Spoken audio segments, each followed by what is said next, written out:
Okay, so this is session number 52. 23rd turning, somewhere after the mid-turning timeline here. Why is it not playing the right song? It's playing the wrong song. Guess we're just gonna have to sing. Yeah, I guess so.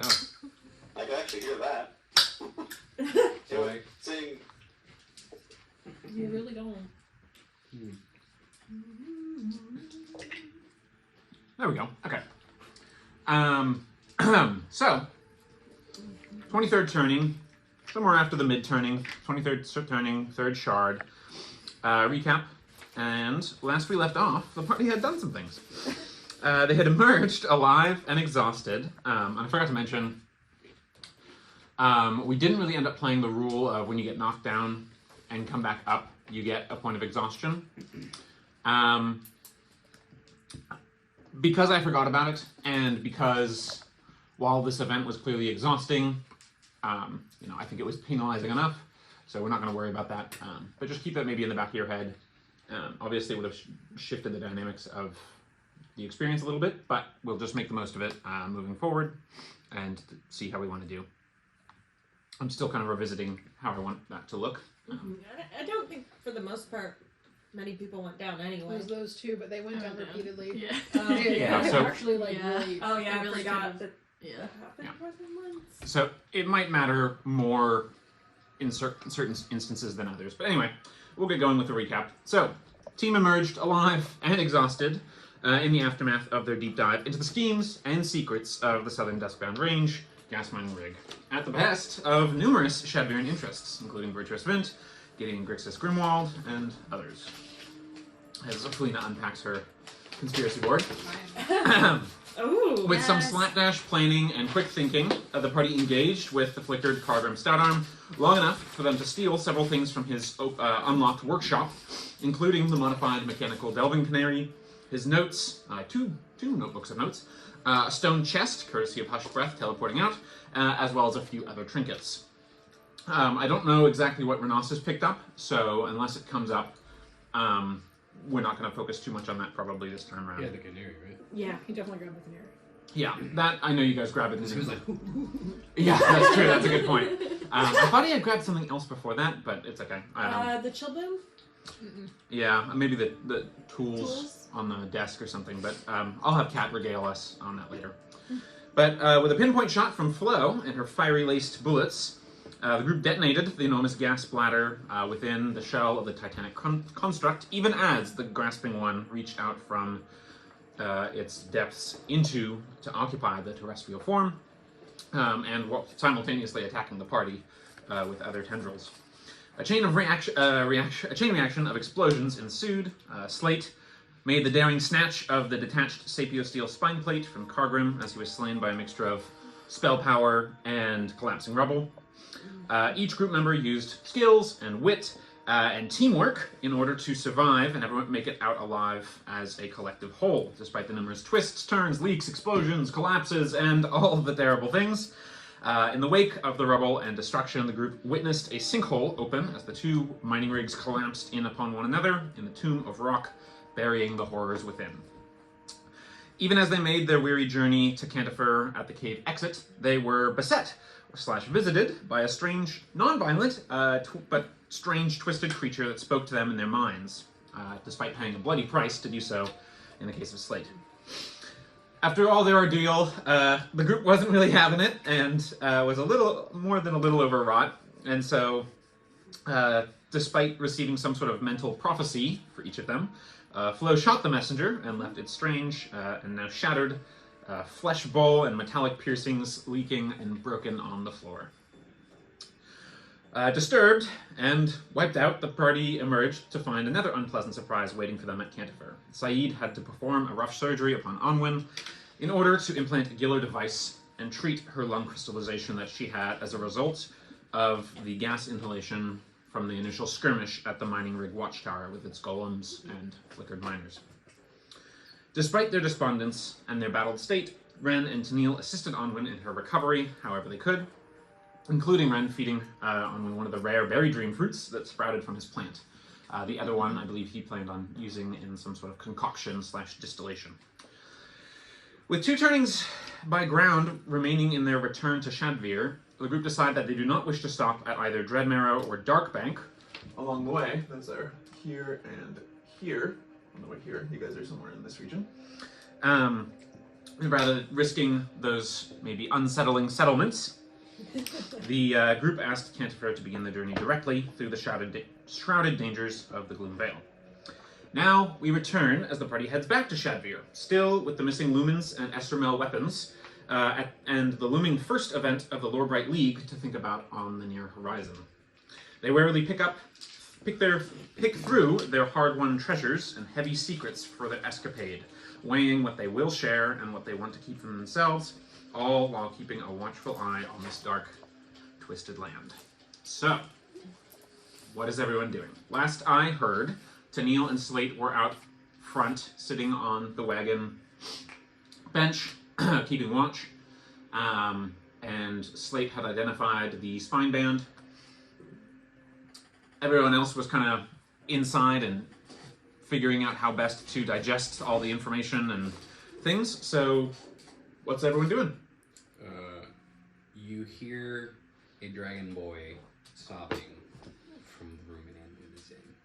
Aww.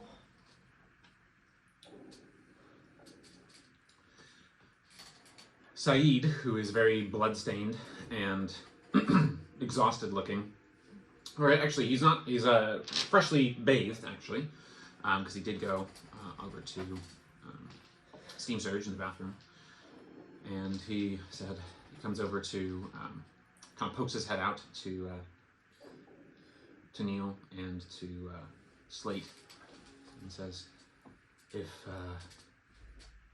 it serves, I'm happy to take my turn in some time, or to rest, whatever serves our best efforts in exiting. As recent allies who have assisted and aided Navarax, I might request if some of you are able to lend him some aid. He is most understandably distraught by the case of what has been befallen Onwin and others. But I understand all of you have been through very much a challenging experience,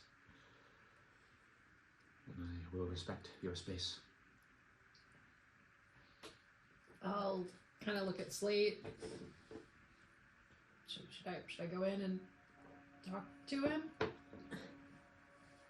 I mean, you're probably better at that than I am. I think you've, helping Nick along in some ways, so at least in experience.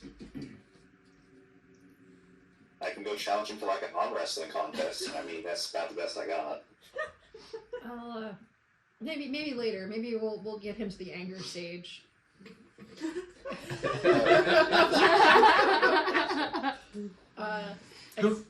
Sorry to interrupt. Who also had the journals, the 2 journals that were picked up off the desks? That would. Yeah, it was either Anitka or Flo grabbed them. One of. So they were grabbed. I know They were grabbed. Yeah. Keep track of who grabs what, please. In the future, be really on that. But for now, we will say, Anetka, you grabbed the loose leaf pages and sheets, and Flo, you have the journal that was more bound that Tennille had, or that Hushed Breath had described to you guys, and Tennille had done his searching spell on. So that's which one do you think is cursed? One way to find out. Actually, speaking of that, Anetka will start to ritually cast Detect Magic over all the journals. okay. I'll bring him over so we have them all in one spot. Alrighty. Sorry, Tennille, go ahead. Oh yeah, sorry, I stopped taking notes at that point because we were standing. Yep. I guess Saeed, if you don't mind, I can help you with your vision for a little bit, and I'll go sit with him. Yes, that would be most welcome. I'll tap him and give him Eyes of Night, so he has dark vision for an hour. Okay. Good to know. I'll just get this perception check out of the way now. Do I have... Oh.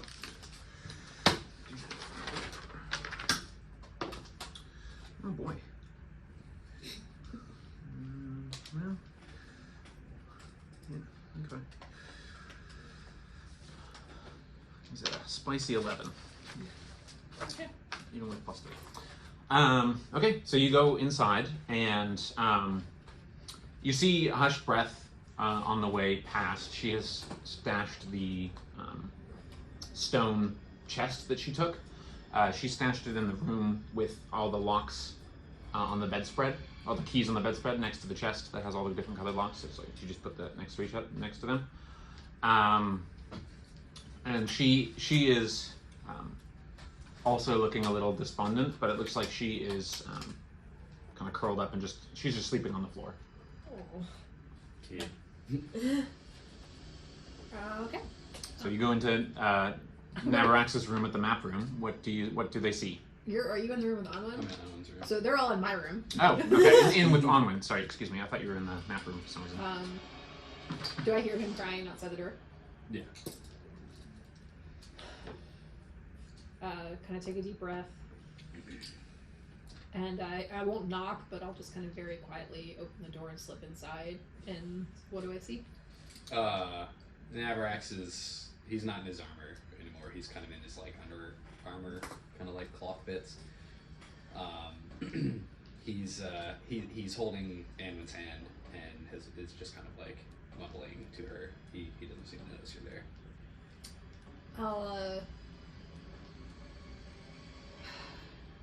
What is he mumbling? Can you hear me? How could she do a roll to see if she could hear me? Sure. Yeah, make a perception check. Okay. I guess he's like trying to figure out if this is too much to intrude upon, if she should leave, or if it's like. Okay, that might fall more on the lines of insight, but you can also do a perception check just to see what you hear. That's gonna be a 21. Okay, so you probably do hear what saying north of 20. I'm going to give you that. But then also, you do notice that Onwin's breath is more steady. Okay. You do recall Renostis.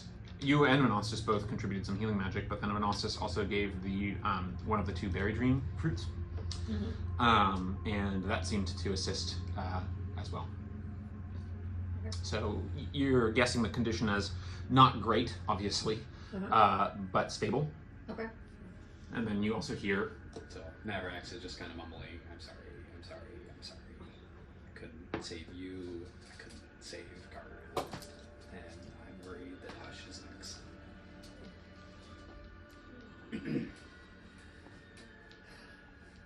He will approach the other side of the bed slowly and kind of kneel down next to it and reach out and dump another Cure Wounds into Onwin. Cure ailments at what level? First level is all I got left. Okay. 5. 5. Yeah, at this stage, I mean, there's the rudimentary scar tissue that's beginning to form around the surgical site. At this stage, it's mostly a matter of more like the body adjusting than it is like outright healing. That's going to be like too much. And you know, breathing is obviously a good sign, despite loss of consciousness. So it does seem like one thing you also notice with your perception check and all that kind of stuff is, as with many of the Gillers, they have an attachment of some kind, depending on the device in question. This one in particular is a little bit more large and also has an attachment along the back with what you remember being, Renostis revealed from his readings, a mixture of chill bloom lotus fumes and a small trickle of the gas to help treat the concern. At some point, obviously, that canister will need to be refilled. But to your knowledge, it doesn't seem like it's, it seems to be functional. As far as just in general, how everything goes, we'll see how what kind of recovery happens, when she wakes. But you feel pretty confident that between your healing, between the berry dream, between that the surgery was successful, and you feel confident that she should pull through. Well, So Navrax has noticed you at this point, but he doesn't look up at you. But he's seemed to kind of stifle his crying for a moment, and just says, "Neil, Scales? thanks for doing more than I could." You did more than you think you did. And he kind of like looks up to the ceiling and then looks back down at Henwin's hands. Before I met all of you, and I had spent a solid 3 decades of my life with pretty much all of them except for Hush. She's still fairly new, but you know, we spent a lot of our time just searching in ruins and, you know, finding the old histories, things for Saeed to map and Hush to write down, and the old man was always experimenting with something, but we never really experienced anything like this. These horrors, to be honest.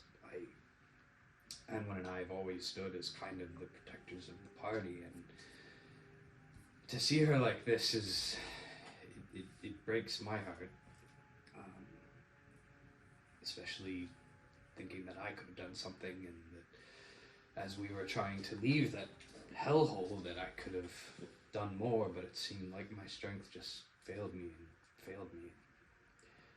He kind of squeezes her hands a little bit, and he looks up at you. And when I left them, Kargun was almost mad sometimes. Like, thought he knew something, thought he found something. He never wanted to tell us, but something about the night wall. He just had something he needed to do, something he needed to see, and I told him, I grew up in Skefmere. Like, you don't want to go much further than that.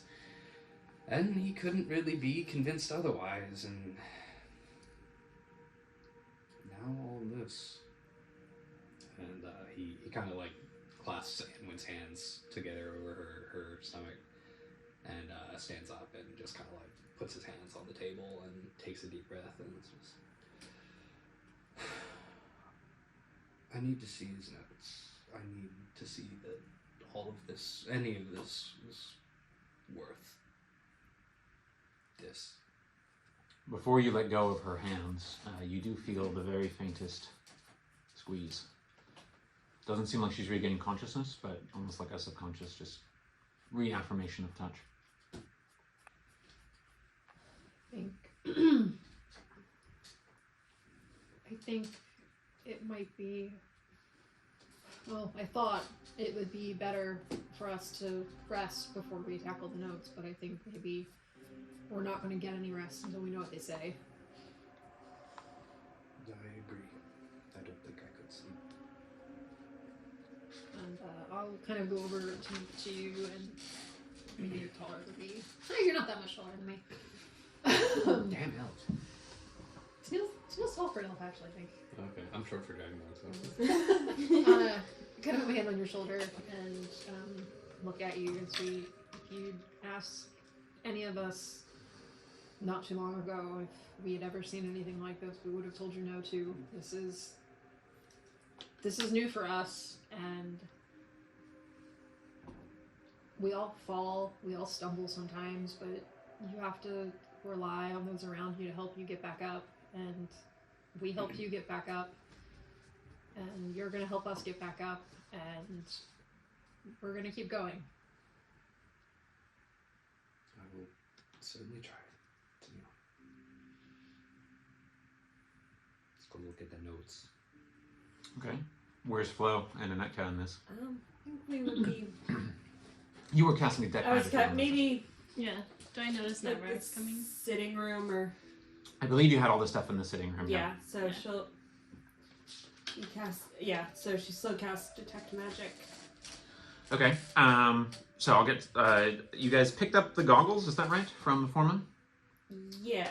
Okay, we've got that and shock toes, which are both magical. We've got a reasonably large geode that seems to have residuum in it, which obviously reads as magical in the same way that it has before. You guys have 2 canaries now.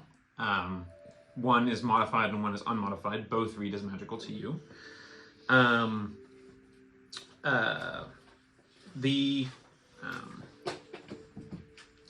Let's see. I believe Renostis has something magical in his pocket. He's there to convene and listen about the notes, but otherwise we won't get into that. He has the ore in his pocket.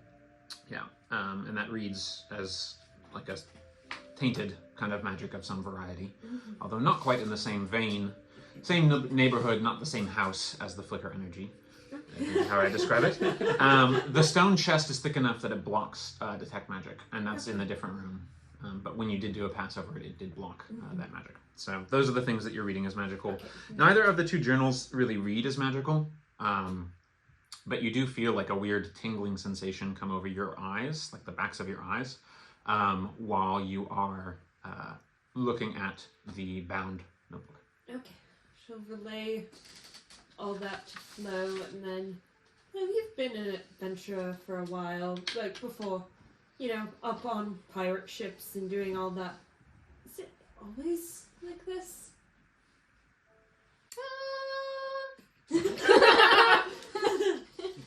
and no. I don't know, maybe I just had a different, I was gonna go out from Wizard College, find all these creatures, take, stuff from them to make into yarn, and then I was gonna go back to my, go back to Solney, open a yarn shop, or maybe go back to Bright Meadow and improve my parents' yarn shop, and just not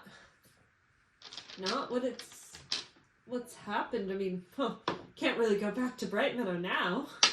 Thought I was paranoid before about checking under my bed, but no, I'm really paranoid. Yeah. You guys going at Slate too? I think, yeah. Flo will pop out and start knocking on doors, but when she comes near Navrax's door, or where Onwin is and where they're at, she'll just like quietly knock and kind of stand outside. Okay. Well, I think probably by this point we'd Yes. been like on our way. Everyone, you guys are down in the like living room area. On the way, Tennille's gonna pop into Nitko's room and find where he knows she keeps her scrap paper and her scrap bits of yarn and take that down to the sitting room. Okay. But Slate, the reason I asked about Slate is because he's out taking Right. watch. So Yeah. you're gonna get collected as well. Come in. I'm getting collected. Yeah. Yeah. Should we check with Saeed and make sure he's okay to watch for a little bit? He just silently nods. He's just sort of like, Saeed, did you want to see? Because I can take watch for you. no, I've seen enough. And then Annette's like, well, none of the notebooks are magical, but I get a weird feeling when I was casting Detect Magic, and she'll point to the bound one, like, I get pressure at the back of my eyes. I don't know, it was odd. I can't, I'd have to rest to do some magic where I could look for evil, but I don't think we want to wait that long. Yeah. I mean, we could start with Cogram's notes. They seemed to be fine. And then You mean the loose leaf notes? the loose leaf Okay. notes. Those aren't solely Cargrim's notes. We could start with this one. See, maybe this answers all our questions, or it'll probably just bring up more, and then see if we want to tackle the bound notebook, or if we want to wait till Tennille can see if it's evil. He is kind of standing over one of the walls, and like we also have the mine log, we have the golem schematics, we have all of the other various assorted stuff that we collected, and he's kind of got it spread out like on the floor, and then he's got the scrap paper, and he is actually starting to build a murder board of all of the evidence while we're talking. Okay. So where are we starting? Okay, let's Let's start with the papers, the unbound papers that Mm-hmm. we're not giving your eyeballs weird feelings. Yes. Okay.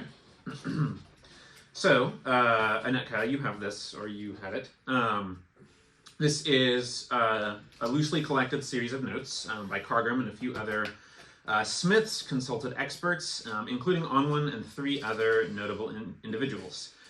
Galen Kelnara, Aurelia Scovin, and Dangley the Toymaker. And that cat just like pulls out the piece. What So- the hells? So this is a loosely collected series of notes on sapiosteel. Sapiosteel is possibly of ancient make of the Dwarvian Great Reach. It involves a refining process of the dark navy blue stone found across the land of Gia. No one is sure where the stone comes from, but it seems sometimes to be slimy, oily, and dangerous to touch. Not always, however. Both the stone and its refined steel, termed sapiosteel, are psychically resonant, and the metal can be purposed towards a particular psychic pursuit: mental expansion, telepathy, enhanced focus, psionic abilities, kinetic or telekinetic powers, etc. Often worn on the body, or for greater effect, implanted into the body. The most powerful are piercings and implants that attach to the skeletal or nervous system, or both. Temples, skull, spinal column. There's a limited amount of information on how the Dwarvians made sapiosteel or to what purposes it was put. Given its customization, it seems that there's a variety of ways that this could have been done. But there are notes on the braiding it with gold and copper wire for magical constructions, and even making mental beacons to track or enhance mental reach with mental communication. There's a small section provided by Aurelia Scovin about sapiosteel candles, which can be used to influence the dreams and glean prophetic visions, or even gift them to others from afar. Sorry. The metal is light, very difficult to melt, and while the stone is heavy, it's also resistant to heat. Residuum is postulated to be a way to tune the metal's purpose and ease the forging process. Something referred to as divisium is referenced to separate out the oily corruptive effects of the tainted steaming stone, though this is warned to have dangerous consequences as it does not delete that, it simply separates it out into its own separate component piece. According to Cargrim, the taint of the stone is not flicker sourced, but related to something of that nature. According to Galen Kelnara, the tainted stone is referred to by some as abolite, and the usage of sapiosteel may extend far beyond the great Dwarvian Great Reach's origins or progeny. Well, interesting information, but I think Navarax, did you know that Cargrim had a connection with one Galen Kelnara? It's so much of a surprise to me. Yeah, but his uncle, by the way. Yes. I mean, we met Aurelia. Yeah. She leads another adventuring party like us. We met her. She's the reason we are together. She recommended that our two groups combine to work together. Which is a Scovin, though not like a... Not one of the. Not one of the... She's a decent person. She's a decent person, but she has connection. She worked on the police force. She was working with Ogun Starcrown on the nectar stuff, and she was sick of the corruption. I mean, Galen and I have our differences, but he's not. I don't think he's an evil man. I mean, Cargrim seemed like.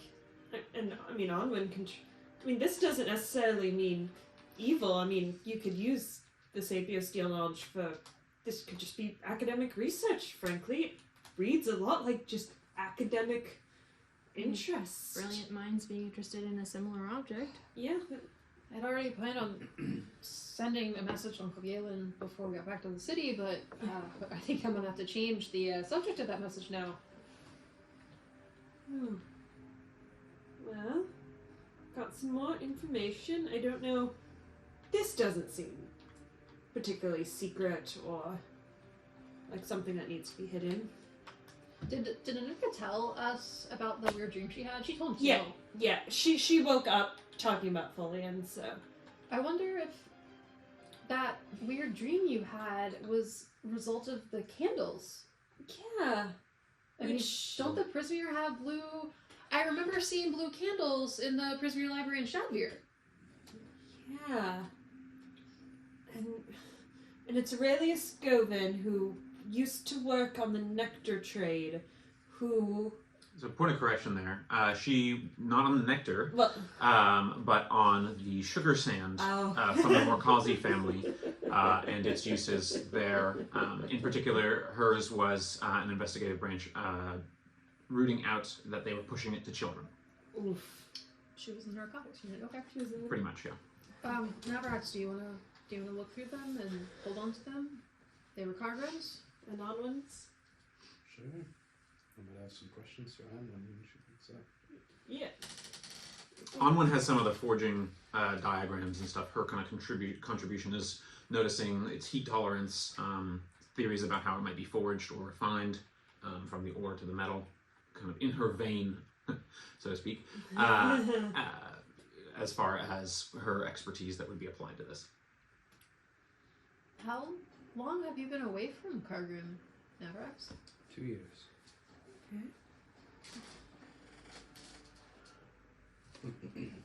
Okay.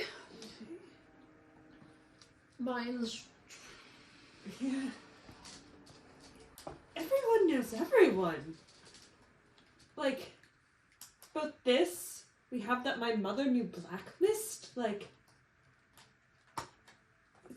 let alone everything that happened with Flo's father.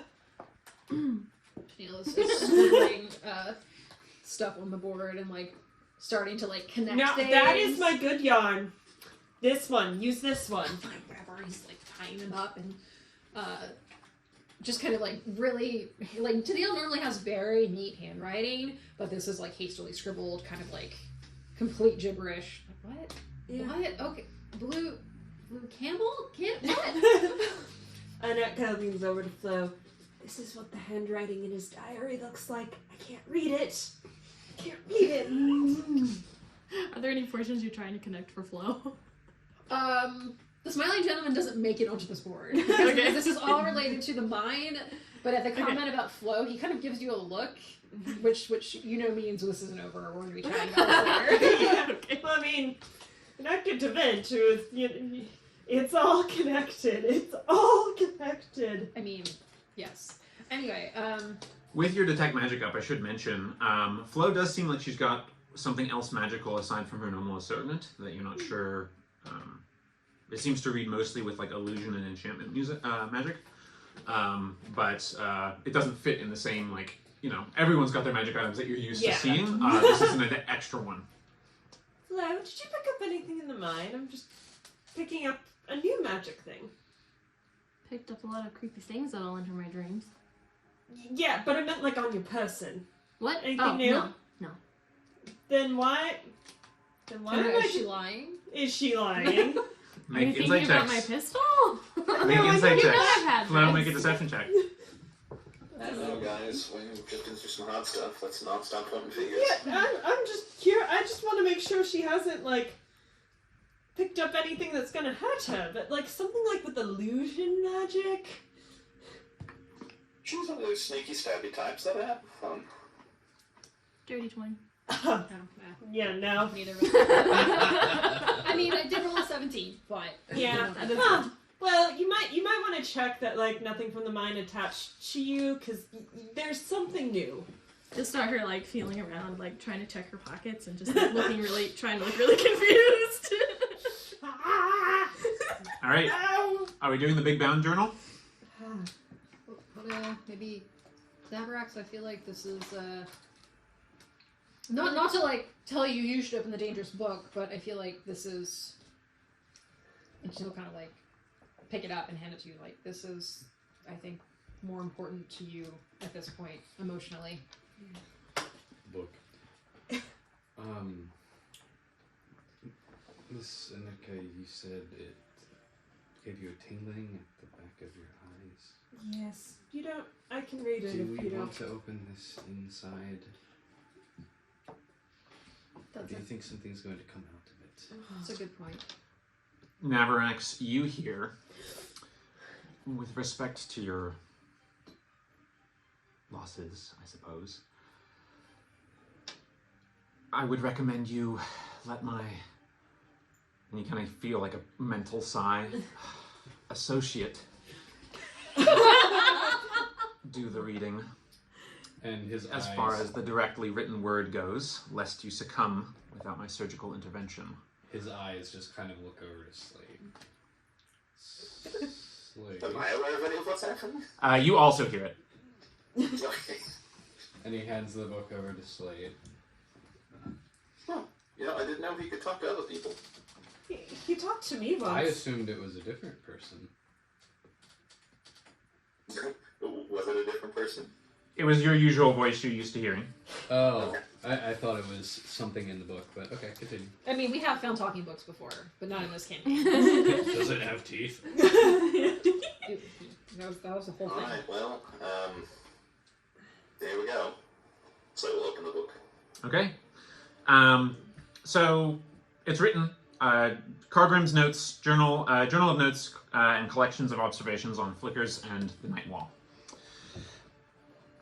From the reading, takes a little bit to read, but you almost feel also a pressure behind your eyes. What language is it written in? At the moment, it's written primarily in Dwarvish, but Cargrim had this funny habit of, you remember, sometimes he would write in Dwarvish with his left hand and write in common in his right hand, and sometimes he would like to code his stuff a little bit.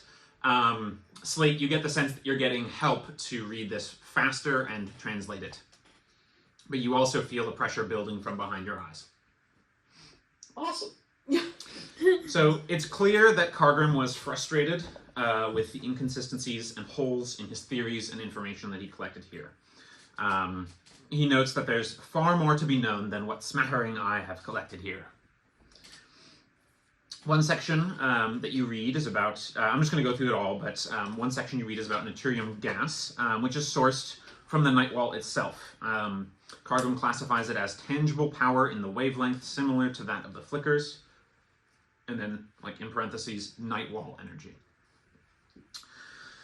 It's theorized that tapping the Natrium gas / night wall energy for power increases flicker frequency, but the energy is measurably, and you see he's got graphs and notes and stuff, readings taken in reference to the canary that he modified, that the energy is measurably diffuse enough to falsify the theory that they are the lone cause of these events, particularly given the recent increase in flicker event severity and geographic distribution. Flickers and other various events seem connected by a similar frequency of energy that associated with the night wall and flickers. There are numerous references to myriad manifestations, attentions, and foreshocks. Under manifestations and incarnations, you see a heading under leakage, foreshocks of incarnation. Some irregular but constant amount of flicker energy seems to seep or leak into the world, increasing in frequency and severity with time, theorized to possibly be from a result of some sort of weakening metaphysical barrier, defense, or else somehow some other force or series of alignment events to make it easier for the energy to sort of irradiate in. Again, this is listed as unconfirmed. Under a confirmed heading is a section on haunts, individuals slain by certain flickered creatures and night wall energies, as with Natrium gas, deathly corpses, corpse-like creatures dripping shadowy fluid from the eyes and mouth, able to drain life energy related to forces of entropy. They beget more of their kind by draining other living creatures. They exhibit extreme sensitivity to natural sunlight. Under Natrium gas, it's referenced as one of the night wall energies and is referred to as some by the night wall's breath. It seems a manifestation resultant from bodies of water adjacent to the night wall, with proximity and temperature also playing roles in frequency of manifestation.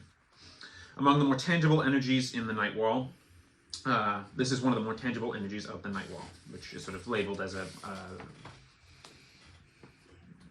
it's hinted at that there are more other tangible energies that somehow might exist, or that the night well itself might be a tangible energy of flicker power. Properties exhibited as a gas heavier than air, but with malignant aqueous directed intention, witnessed as occasional coalescence into impish creatures. Severely dangerous to inhale, causes crystallization of lung tissue. Low doses, treatment can be partaken via low doses of children fumes mixed with gas, but are known only to delay or treat the condition. Volatile, will conflagrate and detonate when exposed to heat, bright light, particularly sunlight. Prolonged untreated exposure or death via explosions results in haunting. Grasping ones. Vast and incredibly dangerous creatures with exceptionally long tentacles ending in humanoid long-fingered hands reach out from trenches rife with Niterium gas. Theorized and confirmed to be using the Niterium gas to reproduce or otherwise generate the clutching hands which then pupate into additional grasping ones. Theorized to exhibit sensitivities to sunlight and limited mobility outside of Niterium-infused waters, possibly created by coagulated Niterium waters, manifesting with an operative will. The next section is labeled Attentions, but the entire section looks like it's been blotted out. And at this point you hear, it is at this point I must interfere. Understand that this is for the greater safety than all of ours individually combined. Understand also that there are limits to how I can act. Particularly in our current predicament, you and I. Just as the power of mine you wield waxes, then wanes after use, so too must I recede from beyond operating the standard deviations of involvement. Meaning? In your ape-like vernacular, the more I share now on the subject, the less I will be able to share and solve your petty little problems for you. But if you are to understand the whole and the nature of the foe, I must say this as safely and directly as I care to say. Imagine a fish in the river as a humanoid reaches its hand in. All the fish can see is this five-fingered abomination reaching into its world to snatch it up and be used at the discretion of a higher being. This abomination is merely a part of the unknowable, unassailable entity, vastly and fundamentally more complex and different than the fish. But all the fish sees of this other being is the hand reaching into its world. It cannot conceive of a larger being beyond the borders of its reality. Each finger may look slightly different, may operate and twitch of it to its own accord, but they connect to a unified attention outside the fish's world. This is the entity. A reaching hand is its manifestation, its flavor, I suppose you could say. The grasping one shows this and takes this shape, but for all the terror and power, the grasping one is but one finger, one plan, one limb of the monstrous, amorphous concept outside the comprehension of your reality, your world, and it is reaching in. The grasping hand that bends, twists to its end. It breaks that which would oppose it with its unknowable will as it goes fishing.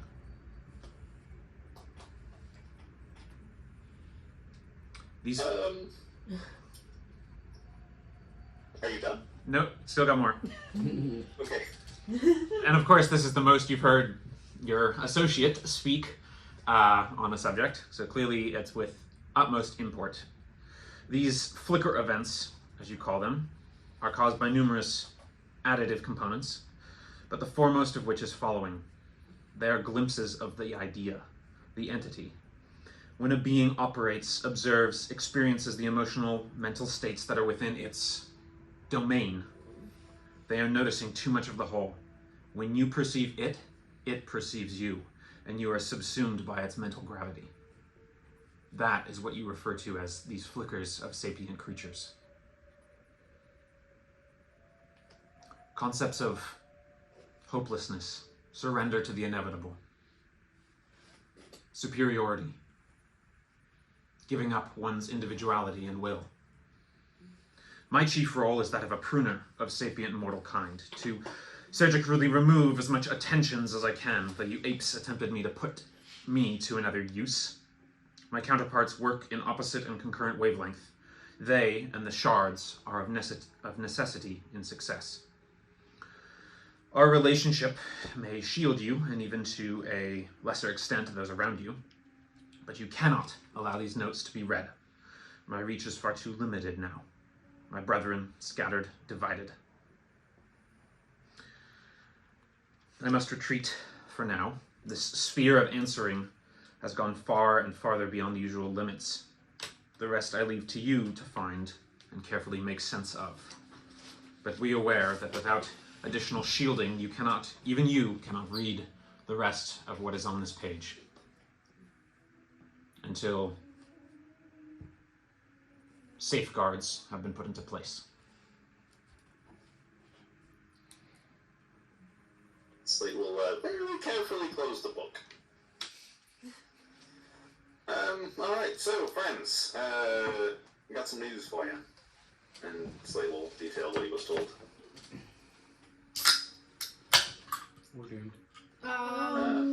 Your brain friend has quite the way with metaphor there.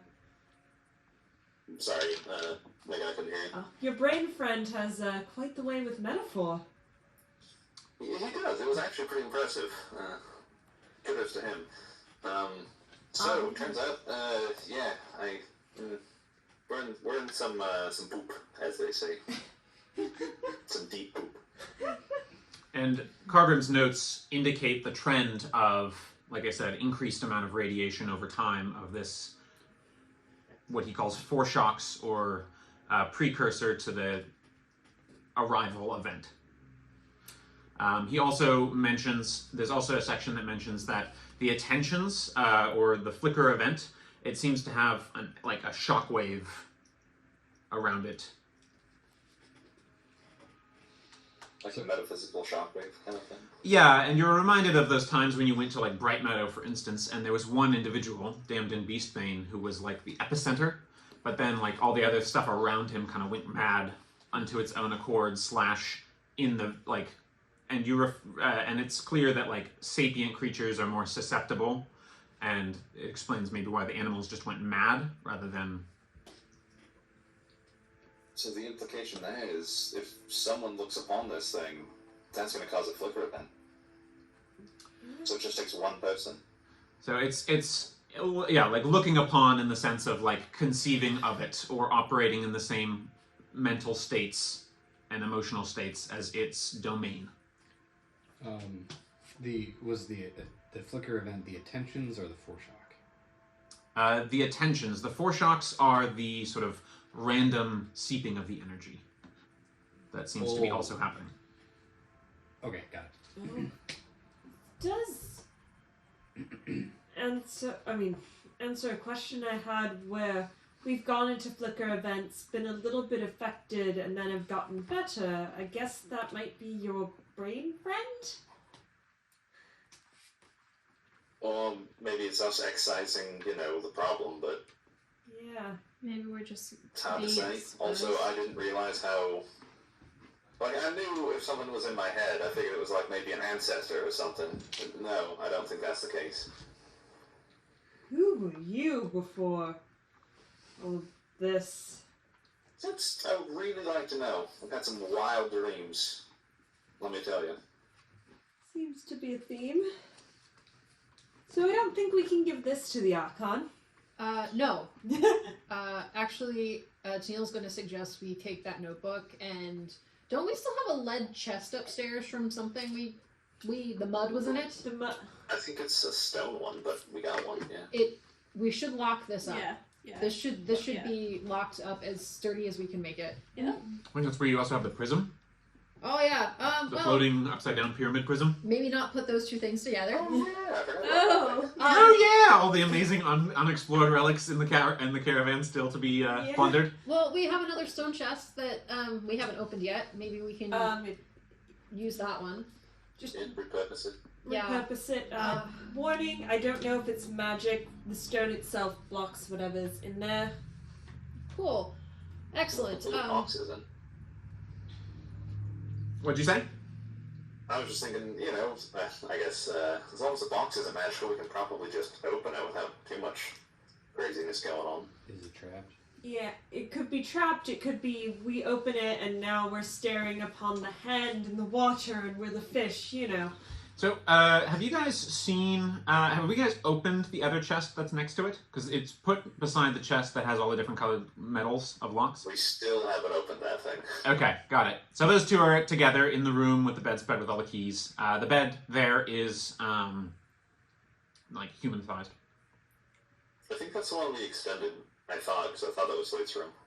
That is Sorry. Slate's room. Oh, that's right, you did extend the bed, yes. Now it's Goliath room. Goliath-sized bed. Should we bring that down here? I mean, probably, I think... This weird voice is making me feel like it's a bad idea to be in that room.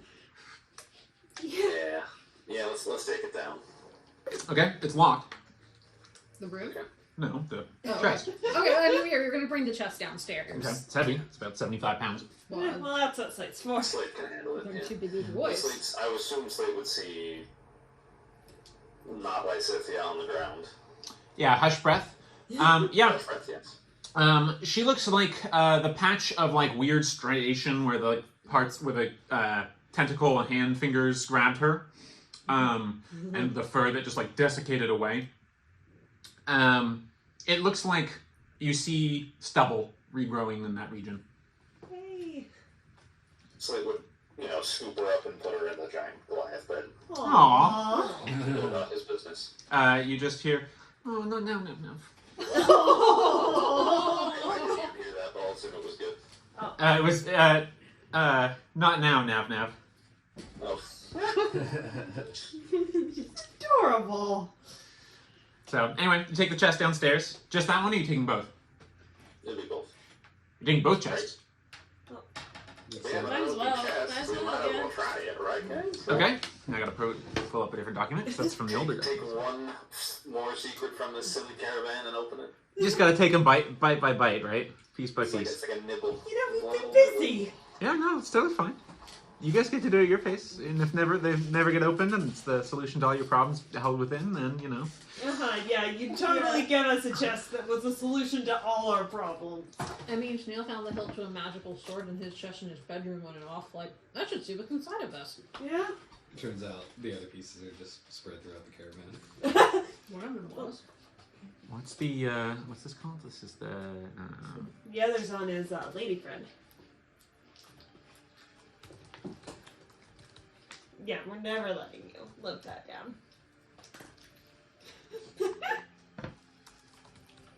I missed what was said, but I'm assuming it was poking fun at Neil, so. Yeah. As are most things said at the table, poking fun at Snail, yes. that is accurate. About his lovely lady friend, Castoria Athamer. Lady. Yes, the love interest. I meant lady friend in a very literal way. Lady friend. Castoria. All right, so you bring down the chest. The chest with multiple locks on it is ultra heavy, like 500 pounds heavy. I can technically carry that, but it is very slow. Yeah, it's made of some kind of. This is not made of stone. It's made of some kind of very heavy wood. Really? Yep. It's a very pretty wood. It's kind of similar to purple heartwood. Ooh. So you bring it downstairs. All right, what are we doing first, team? Well, we've got 2 chests. Yeah, this has been sitting in my room for a while, and I just never really got around to it. Let's maybe take care of the one more pressing, and then look at this one. If we, it's not too crazy inside the other one. Yeah. Is the stone one trapped? You want to make a look? I'll make a look. Okay. Go ahead and make an investigation check.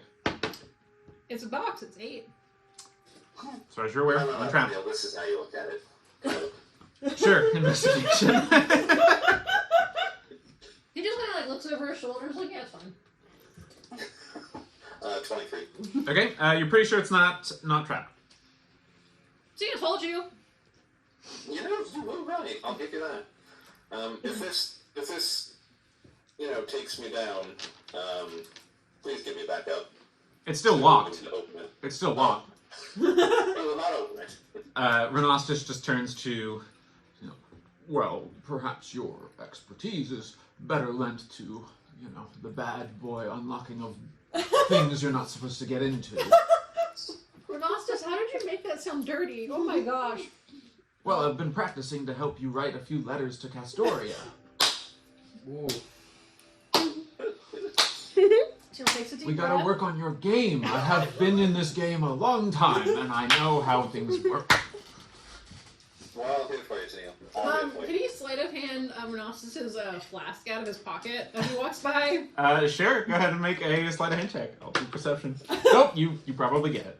It's a 9. That's a 3. I take his flask and like before he fully notices that it's gone, Neil's like taking a hefty swig and then hands it back. Oh, obliged. And then You play Red so well. I'll pull out my lockpicks and give it a shot. Alright, dex check with thieves' tools. All Or right, sorry, sleight of hand, excuse You've me. been rolling terribly. You can do it. Believe in you. I no longer believe in You you. gotta have foodspiration. Okay, yep. Solid. That's not Better. much better. That's a 13. This is a pretty complex lock. It doesn't feel like it's resisting you, but it feels like it's got multiple like pitfalls in it, along like breaks and stuff like that. You want me to try? Or Flo to try? You see Flo, like. That's our resident pirate queen thinks she can do it. Thank you. And she'll just. I'll bow. You see her just like patting the treasure chest. Somewhere handsome Admiring man winces. all- Someone else being called a pirate queen. You see a little glint of mischievousness get in Flo's eye. I'm gonna go ahead and try and pick the lock. Alright, sleight of hand check. So Navarax is just kind of like half paying attention, but Storm Navarax appears next to him and just kind of like creeps up on you and just kind of like guides your hand a Oh, bit. that's cool. And so you have advantage on the roll. Oh, That's Can we take those? We'll take it. You're not as cool. cool. Alright. 19? better than me. 19. Still not enough. This Dang. lock is complicated, and it is it's made of normal materials. It looks like it's brass and steel, not Sabian Okay. steel, just steel. But it seems to be complicated. It's a well-made lock. So yeah, unfortunately, no such luck with that. Whoa! That's unfortunate. Maybe you can try again at another point, but I just want to say that given all of these revelations, just want to reaffirm that how truly boned we all are. But Thank you, Grandpa. I wouldn't prefer to share such horrible experiences with anyone else. Aw. That was oddly sweet, Renassus. Well, Would you care for a krill candy? I've been working on my different candying skills. I think I'll pass. Thank They're you. good for the ladies. Everyone loves a good little sweet tooth.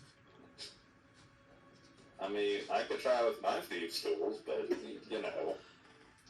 Well, if we're at that stage, Can I help saying like delivering the information of like? I mean, what his tracking thieves' with tools his is mouth? cracking it open with a great Oh, sword. that's right. my Sorry. element team thieves' tools. Okay. yeah. Just remember, if you attack it, you're risking damaging what's inside. I think maybe we should wait. It's been a Oh! long day. I just remembered I could have helped you. Would you like to try again? I mean, Yeah, maybe. Good. I'd be happy to Take try another again. crack. Go for it, otherwise I'll try. Yeah, I'll let you take another crack. Renassus will add his assistance if you fail. Okay. Do I just do a straight roll? Got it. It's a sleight of hand check. Add your bonuses. What'd you get? Nat 20. You see, it's the krill candies. We just needed to have some sweetness in the It's a air. 29. Very nice. If that works. Yeah, so go ahead. That is enough. Go ahead and Okay. Just to take clarify. inspiration if you didn't already have it, or give it to someone else if you did have it. Sorry, I'm gonna take it. 'cause So, and stone lid slides off. Inside are another 5 very small diamonds glowing with rainbow-colored dust and light inside of the diamonds, as well as 3 potion bottles. One seems to have of a good size and seems to have a reddish liquid of somewhat familiarity to you. The other 2 are somewhat less familiar and seem to have one seems to have like an almost aqueous frosty gas inside, or frosty mist maybe is a better way to say it, and the other seems to have some kind of almost like dark purple oil or something inside. They seem to somehow be familiar or similar to each other, I should say. Hey, you potion people. I'm a potion people. You want to check these out? You want to see what they are? Isn't that the separation? Sure. I'm just thinking the separation of the sapphire steel and the oil. Yeah. It sounds descriptive. Oh. Definitely. It sounds familiar. Maybe we could ID them just to make From sure. Cargrim's notes, it just seems Yeah. All right, so Renostus is going to cast Identify and And I detect call them. richly identify the other one. So yeah, he says, well, this one is a healing potion. It's a potion of greater healing. Ooh. So someone can get that. 4d4 plus 4. Bonus action to drink. Action to give it to someone else. The one you identify is the Frosty potion, and that is a potion of cold resistance, and the other is a potion of necrotic resistance. So, sorry for the confusing description. No worries. It just sounded like the description of the separation. Well, if we think we're going to get cold or zombified. Well, these would have been helpful in our recent escapade, but I suppose this isn't the end of things, given what your reveal, Slate. Yes. Yeah, I'm still a bit shaken with that one. Speaking of, are we okay traveling? Or do we want to rest before we continue traveling into the unknown and come across a really dangerous thing that we can't fight right now? I say both. I think we're all right. I think if I, no, I'm not trying to be selfish, but if I'm able to rest first, I don't need as much sleep as the rest of you, and so I can be a little bit fresher. I'd worry if we stopped traveling and just stopped for the end of the turning, that some of the unknown would come find us in a stopped wagon. Not too, as long as we're keeping watches. I mean, honestly, I'm worried about Onwin. If we can get it to, I'm worried about that a too. specialist.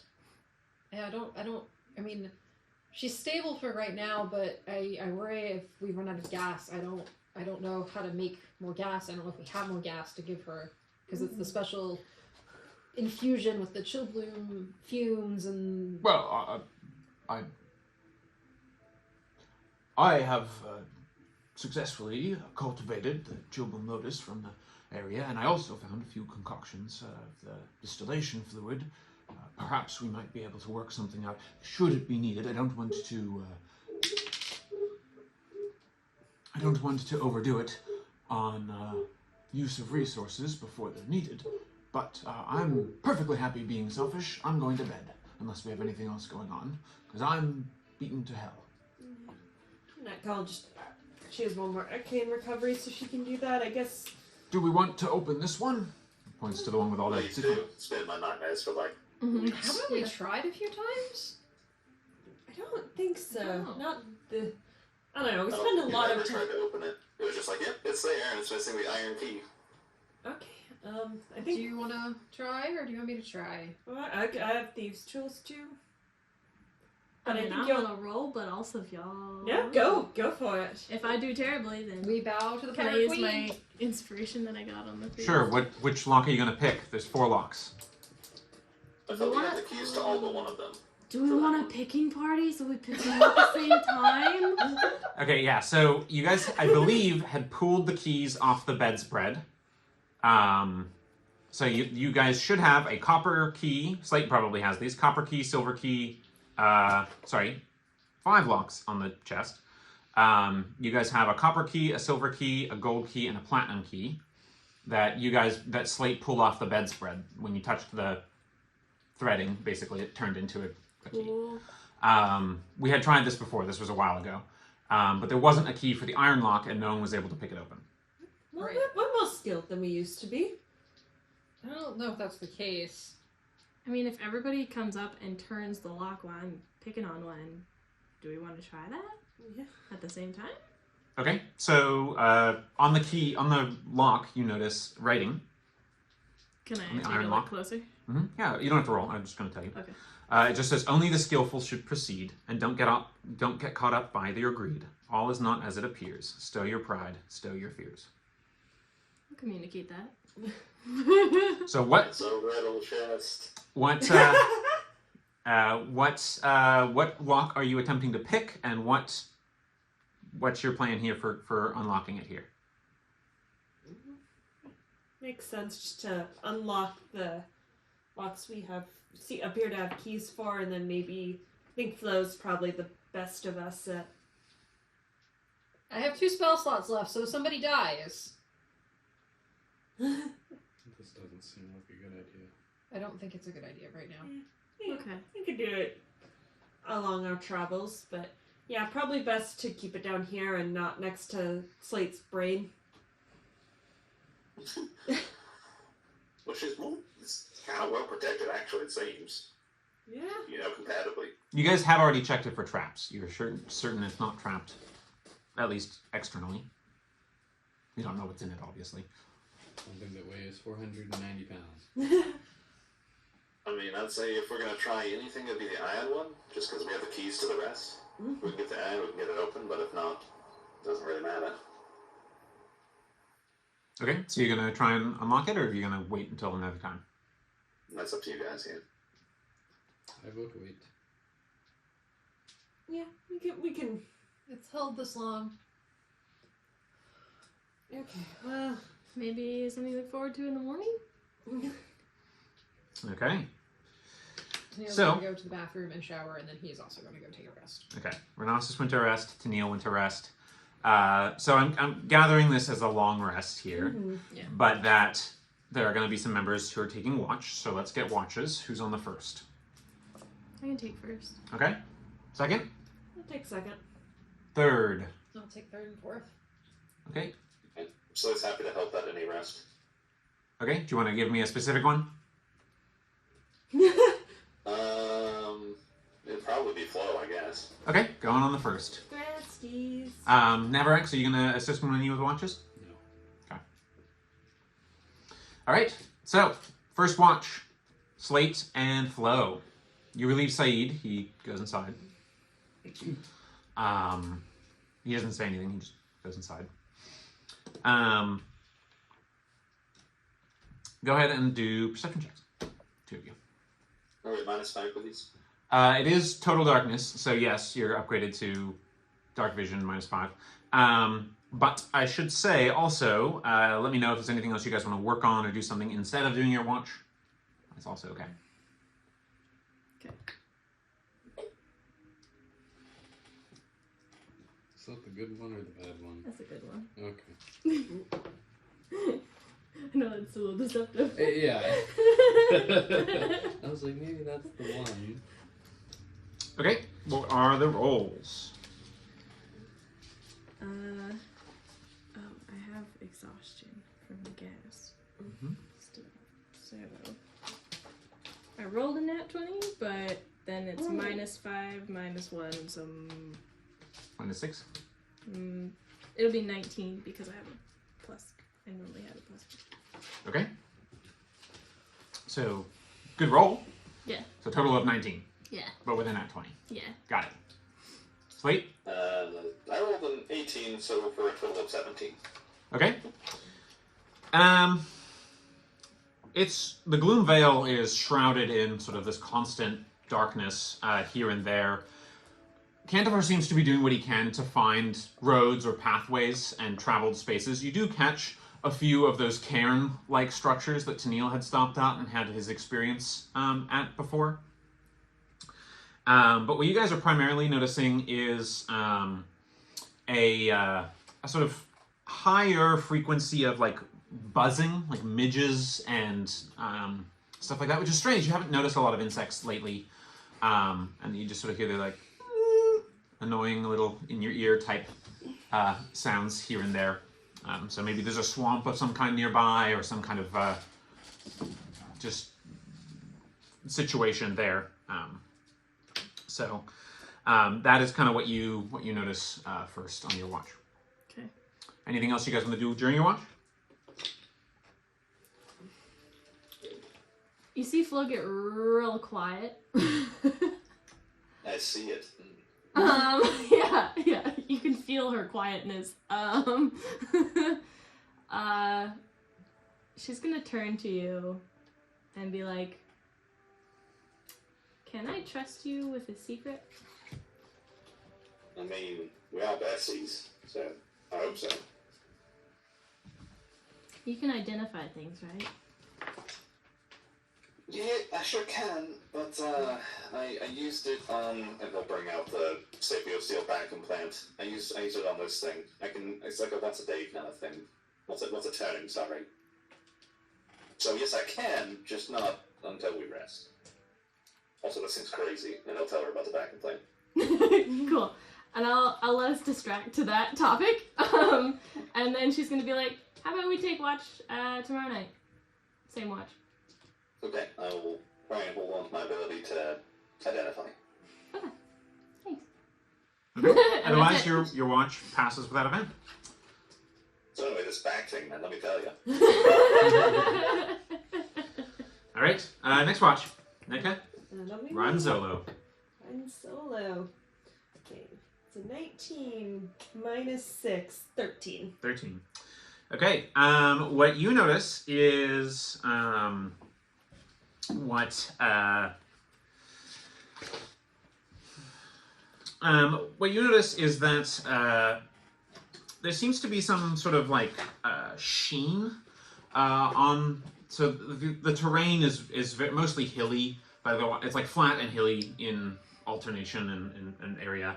There's not at all no grass or anything like that.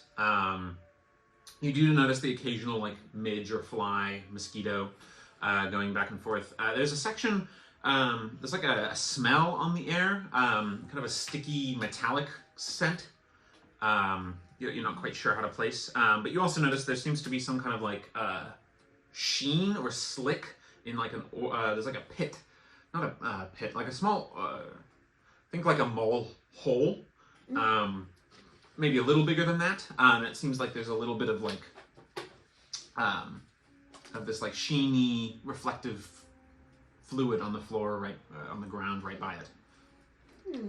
It's maybe 300 feet,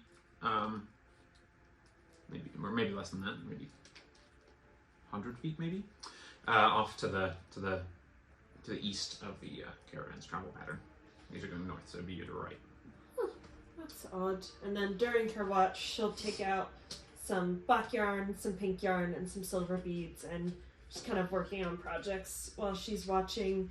And as she'll let the Tennille know about the weird sheen, and to maybe wear a mosquito net. And she'll actually, before she goes to her bed, she has a little thing she'll drop out outside of wherever Navrax is sleeping and wherever Hush is sleeping. Okay.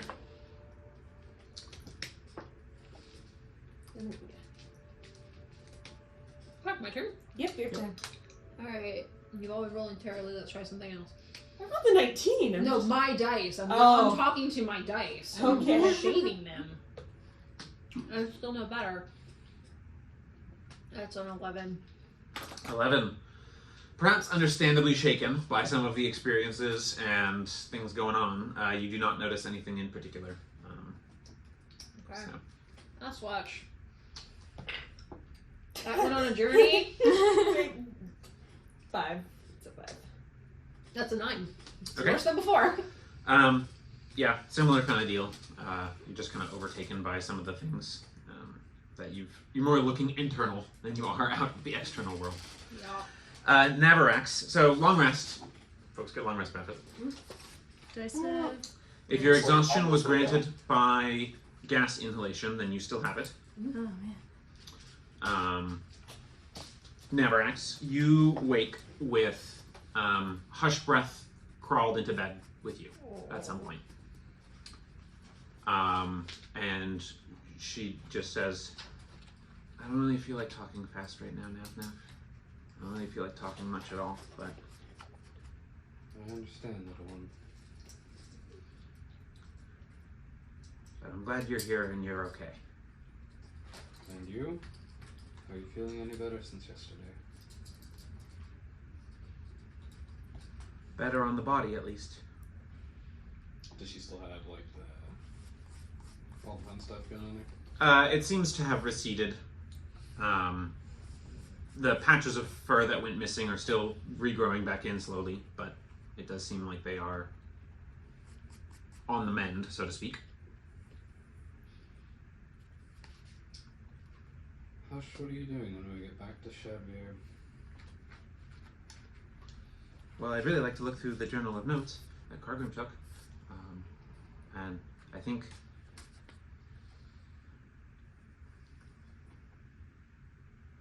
we got involved in something without knowing the whole story. And I don't know that we're going to be able to fight anymore, but I'd like to find out more of the whole story. And I really feel like if we can't fight anymore, maybe we can still be of use. Maybe we can find out the whole story and then you guys can go do the fighting. I hate to say it, but I just feel like what Ham said, if they're doing more of stuff with this, someone has to stop them. That's not okay. I don't disagree, Hush. But I think I'm right there with you in not being able to fight. See if we can do something about Anwen and maybe get some answers, but please. We heard enough about the book yesterday. I know you're curious, but please don't read it. I mean this sincerely. It sounds like you could become the source of a flicker event if you decided to read it wantonly. Oh, well, interesting. I might have to make a note of that. But in any case, I really think, you're the last. Saeed, he can handle his own too, but you're a fighter too, Nav. And I think she seems to have developed a stutter a little bit recently. We have to keep doing whatever we can with the skills that we still have. I still have my skills with thinking and really taking notes. And there's secrets here. I bet Gideon has some secrets, and I bet some other people have some secrets too. I'm good at finding secrets. I know. Well, we will definitely have to rely on you a lot, I think. It's a bit beyond. That's okay. I rely on you too. Thanks, Hush. Alrighty, so, long rest, benefits. Anything else you wanted to say, Nevra? Nope. As you and Hush kind of exit your room, there's 2 pairs of fingerless gloves. They're both black, but one has silver beads kind of all around it, and the other has what looks like sort of kitty toe beans and the pink kitty toe beans and the pink under part of the kitty paw. Those are Hush's size. The other ones are yours. Aw, Cute. that's cool. Thank you. Alright, so you guys are on the journey. You guys are heading and have made some distance. The traveling's a little slower going in certain sections because of the low visibility. You get the sense that Cantifer doesn't want to just race ahead. But you're making good progress. Are there things that you guys want to do or attempt or work on during this sort of travel downtime period? Neil has a couple of ascendings he wants to cast, but at some point when we decide, he'll kind of bring to the party, we have all of this evidence that we were asked to go find, and now we have more evidence that we maybe shouldn't share, so we should probably come up with a plan for what we are going to share, what we're not going to share.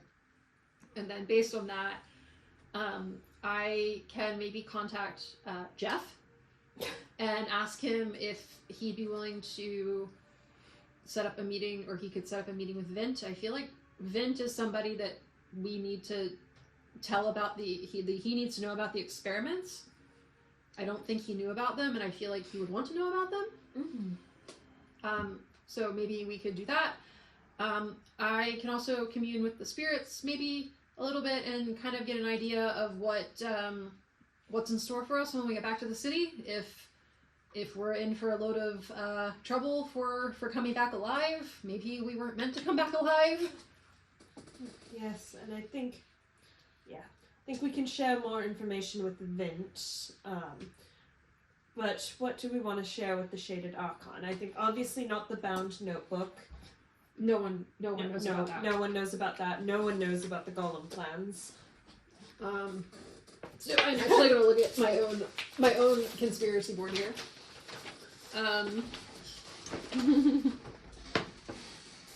Keep working on that at night. Oh, yeah.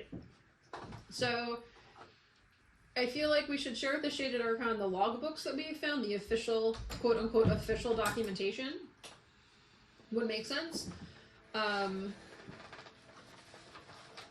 That's also like physical evidence that we could give to him and be like, look, here you go. That was the main thing. Do we want to tell them that we found, not found, but we saw like the grasping one and the golem, and just tell them that we saw them and this happened and the tunnel collapsed, or just not mention it at all? I think we might have to mention, like, we saw the grasping one and it was trying to escape, and that's why we collapsed it. Yeah, Yeah. but maybe not mention the golem in case any interest comes up in trying to create anything like that again. Maybe. Yeah. I don't think we should let on at all to anyone that we know that mining the gas can cause clicker events. Mm-hmm. Even if Cargrim's notes say that it's only like at a background noise level, in no way, shape, or form should we let on that we know this.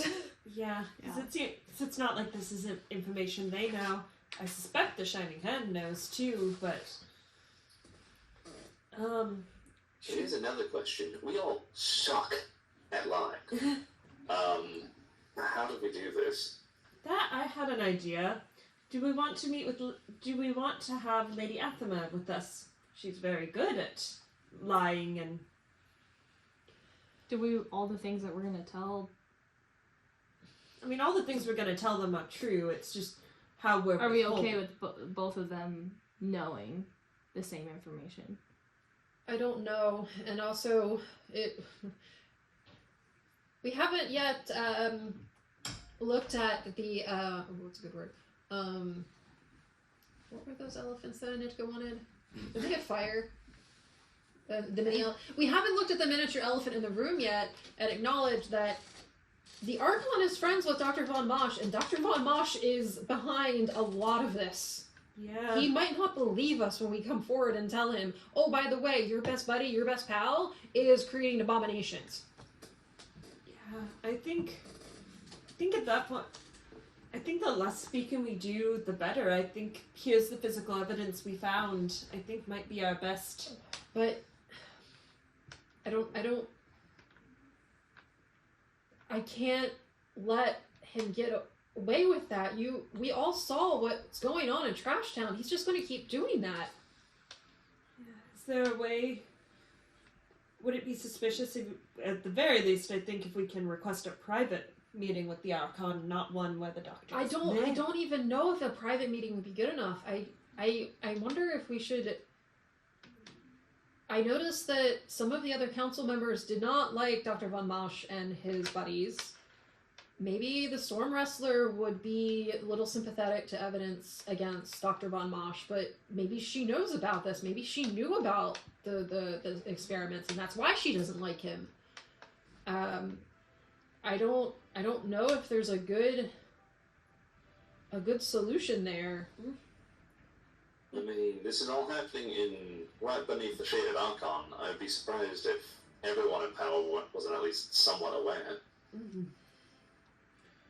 Deliberately turning a blind eye, and we have to figure out we can force some of them to look at it. I mean, if we tell Vint about the doctor's involvement, maybe he can work from a different angle. But Yeah. I guess I mean, we could go to him for advice and see Yeah. what he knows and what would be best. Yeah, that's not a bad plan. He probably, I suspect he has ears all the way up to the council, and Arnie seems to have a vested interest in protecting people in Trash Town. Where's Nabarax in all this? He's just listening. But he is present. He is present. Well, do you want to talk to Vint first? I mean, it seemed like when he spoke to the Archon and he sent everyone away, it's because he didn't trust the rest of his council.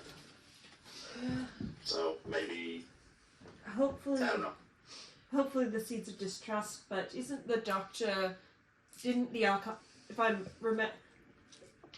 it's been a odd week. If I'm remembering correctly, isn't the doctor treating the Archon's wife for finger sickness? how do we know that his wife is even still alive? Might not be. Okay, Cantifer, Yes. how far out of Shadvir would you estimate that we are? Probably another turning's journey. Thank you, Cantifer. As the flying thing flies.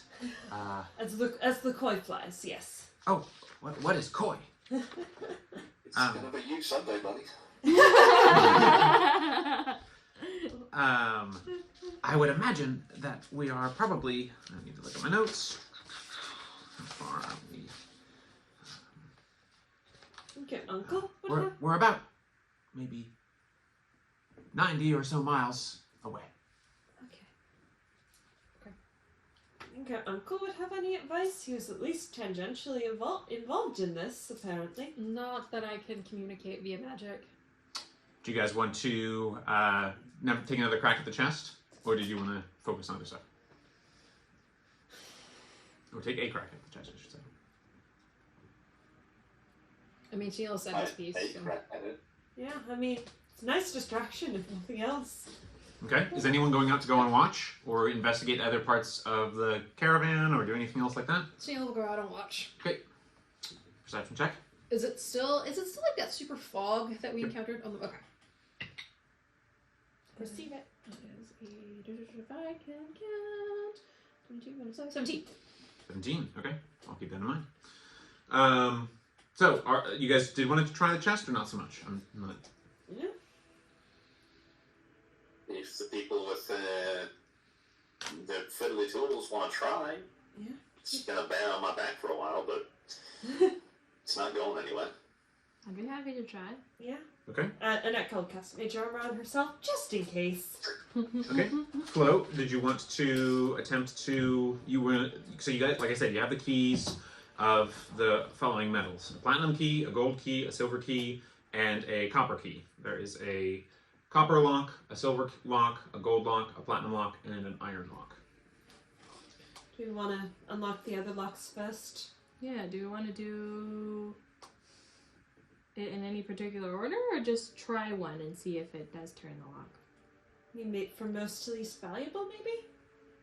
Start with platinum, gold, silver, copper, then we try to pick the iron. Didn't the riddle imply we shouldn't start from the Oh, most valuable ones? Don't be greedy. don't be greedy. Then maybe start by picking the iron and see. I'll try and pick Give it a whirl. Okay. Sleight of hand, dex check. Can I Sleight of hand. use my Let's see it. net 20 You can. inspiration? Okay. Oh, I have -1, so 18. 18. You just sort of see all the locks like doesn't lock, doesn't unlock. Okay. Yeah, it's worth a shot. It's only a couple minutes to try, and maybe another day. Do we want to try one of the keys? I feel like doing it in order, perhaps what makes the most... I can try again. I just don't know what this box can do. Well, if you want me to try, if you're feeling nervous about it. I'm not quite as good at that as you, but you can always get lucky with locks. It's true. You can go ahead and try. We could try and open the copper one and then try and unlock the iron one. I don't know. Is the iron at the very... Is iron less than copper? Or more? I mean, iron coins would be less than copper coins, if that's what you mean. But I mean, like, it's at the order of the keys on the box. But it goes copper, silver, gold, platinum, iron at the end. Oh, From left to right. maybe we try the copper key? We can try it. If nothing else happens, we can go back another day. I do have some things I'd like to look on too. Okay, so copper key and copper lock, is that what you're trying to do? Yeah. Okay. You insert it, and all the locks go.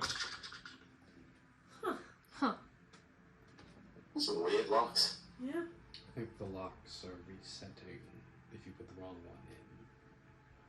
So if you put the right one in, and then you put in the next one and it's wrong, it will make that sound. But if you put the right one in, it will unlock. But it doesn't necessarily seem like it's bad if you do it in the wrong order. It's just resetting the lock. Yeah. I can take a crack at the iron one. Because I feel like with the don't get greedy, I think that makes the most sense. Okay, slide a hand jack. Okay. I think that was a 4, so 5. You just don't seem to make any much progress or anything. Mm-hmm. Well, thanks for trying, crew. We can try another day.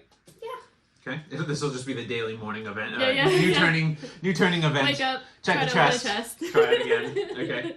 Okay. So, what is everyone getting up to? We'll get to your roll in a second. I'll tell you what you see. What is everyone getting up to here? I think we have some magic items we haven't identified. Oh, speaking of which, here is cold resistance potion, necrotic resistance potion. Ooh. That's it for anyone. That way you guys can have them on your person, have the prompt, remind yourselves you have them, and then turn them in once you've used them.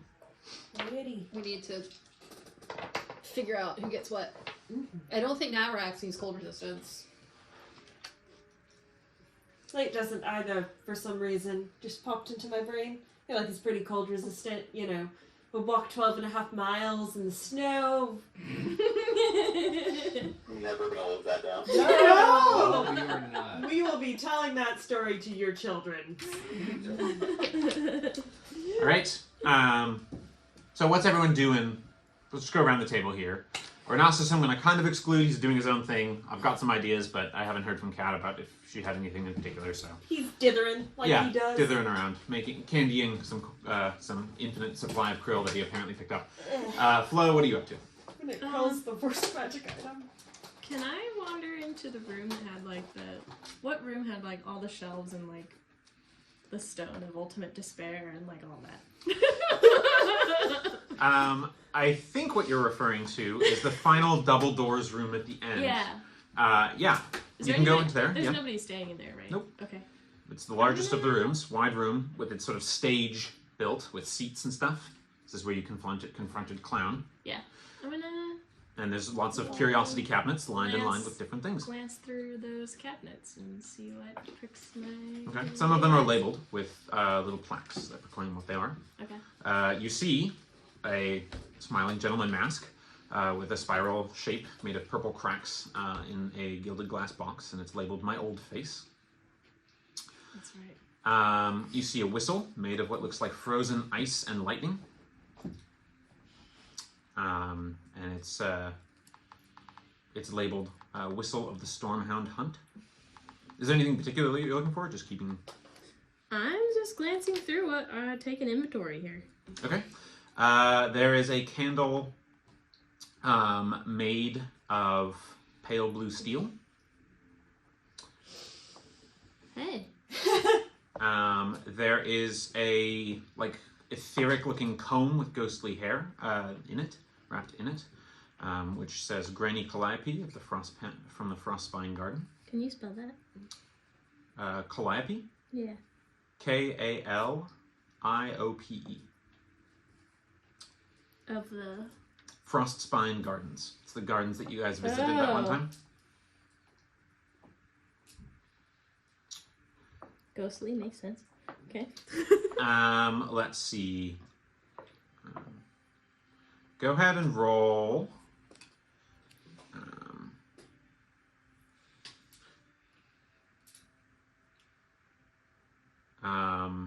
Let's see. I think you already picked up the Blood Red Letter. I believe so. Yeah, I believe you read that one. I believe so. Okay. Let's see. Roll a d20 with me. Yeah, roll a d20. 4. Okay.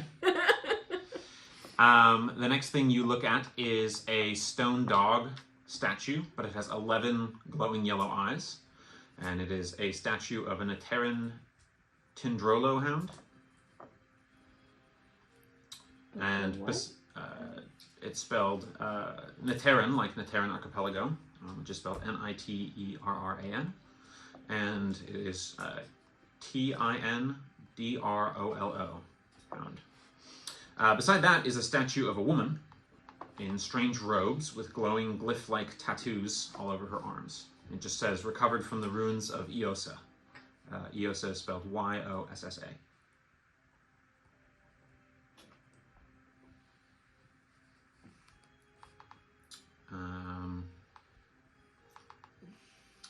You see an invitation to something called the Grand Theater, which states that it's happening at time right now and location everywhere. Okay.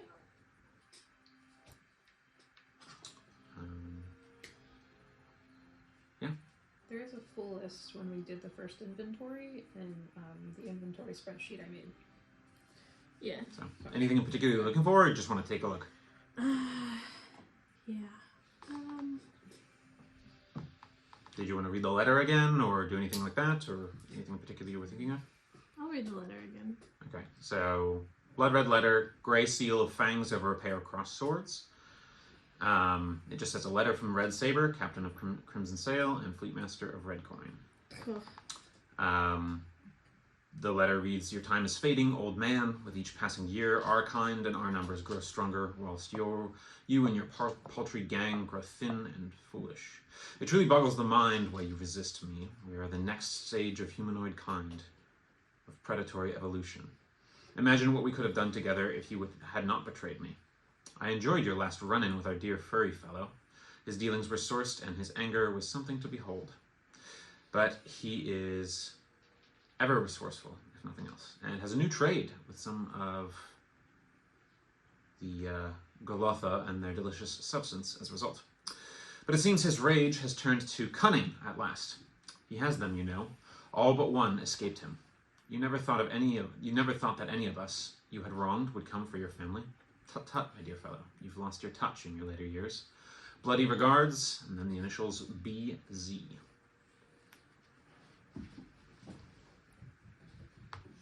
All right. Navrax, what are you up to? Navrax is just in Anwin's room, keeping an eye on her. Okay.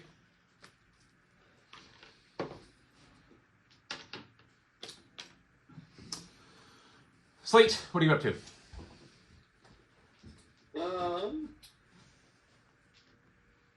I don't believe we ever picked up any silver anywhere. Not particularly, no. Alright, well, that would make, actually, I think at this point, Slate's done enough research on silvering. Could he begin the process of, like, I guess, creating the channels in, well, I would say creating the channels in Thieves' Tools, but it's an adamantine weapon, and I don't know that he has the tools to work adamantine, so... That would be a little more difficult. When Onwin is conscious, she might be an expert to consult in that. Okay. Well, how about we come back to me and let me figure it out. Okay, Aneka? I've lost track. Are there still items that we need to identify from the mine? We haven't identified the enhanced canary that Cargrim had modified. And then we had identified the original canary. Okay, she'll richly cast Identify on the enhanced canary. Okay. I will get to that.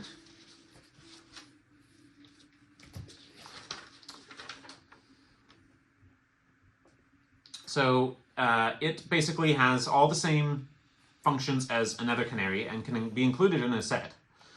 However, it's modified to, so if you combine them, you'd have a set of 2, which lets you use, which has 2 charges. You can use 1 charge to detect harmful gases, or 2 charges to detect valuable minerals within 1,000 feet. Let me go look at the Flicker Scope Canary. This, once per turning, can be used in the following ways. Either to detect the presence and direction of the nearest flicker event within 10 miles, to gain a relative measure of the amount of flicker energy compared to the last previous measure, either increasing, decreasing, or remaining the same. And those are the 2 options. It requires a charge to do either of those. And remember, charges can be regained based on per canary in the set, and then also for I have a 10% chance per set at the new turning, and also 10 gold of residuum resets that. So this is the normal canary set cards. All right. So Neil, you were investigating you were looking outside. No, I was keeping watch, yes. You're keeping watch. You gotta keep watch. Someone's got to keep watch. Thank you for your contribution. Nothing happens. I mean, just kidding. No, something does happen. The first thing you see in this section is the fog and stuff does tend to clear out in certain sections. And you do see what look like occasional shapes, like figures, being made out of the mist that you see off in the distance. One seems to be, it seems like 2 are standing opposite each other on the road. And you see a third that's in front of you, which is in the shape of Navarax. And you see a pair on the left and a pair on the right of the road that you guys are traveling. The first figure on the left appears to be some sort of woman who is in like old stockades over her shoulders and stuff, with her hands bound and in chains. It looks like she's been whipped and stripped. Her modesty barely preserved by underclothes, scarred. On opposite her is an individual who seems to be wearing robes made of like paper and scroll work, and they have writing all over them. In one hand, what looks like a big heavy book with locks on it, and the other with a set of scales, and there's blood in the bowls of the scales. And then on the left again, you see 2 iterations of the same figure, draconic. It almost looks like on one side, the one individual is kind of like the mist is a little silvery, and on the other side, it seems like they cast a shadow that seems to have lots of different long necks. And you see Navarax just like walking down this, and you see as he's walking, it looks like he's bleeding. Like it looks like his shade is bleeding.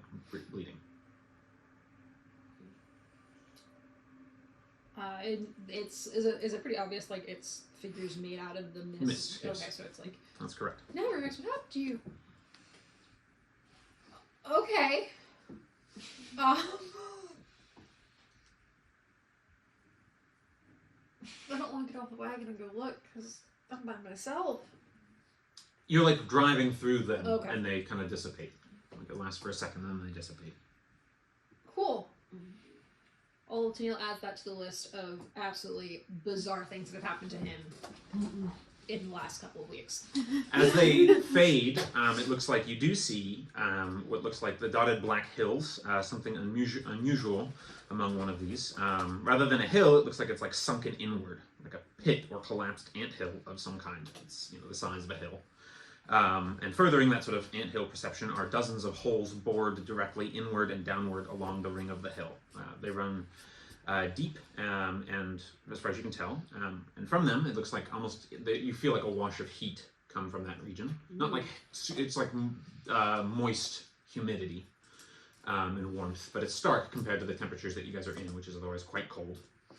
And you see a slippery sheen of like some material along the entrances of each of these holes. In our readings, I feel like we read something about this, and I'm trying to remember. I don't remember. That's okay. Okay, so that's what you see. Would you like to stop and investigate? Or you just it's like off to the side.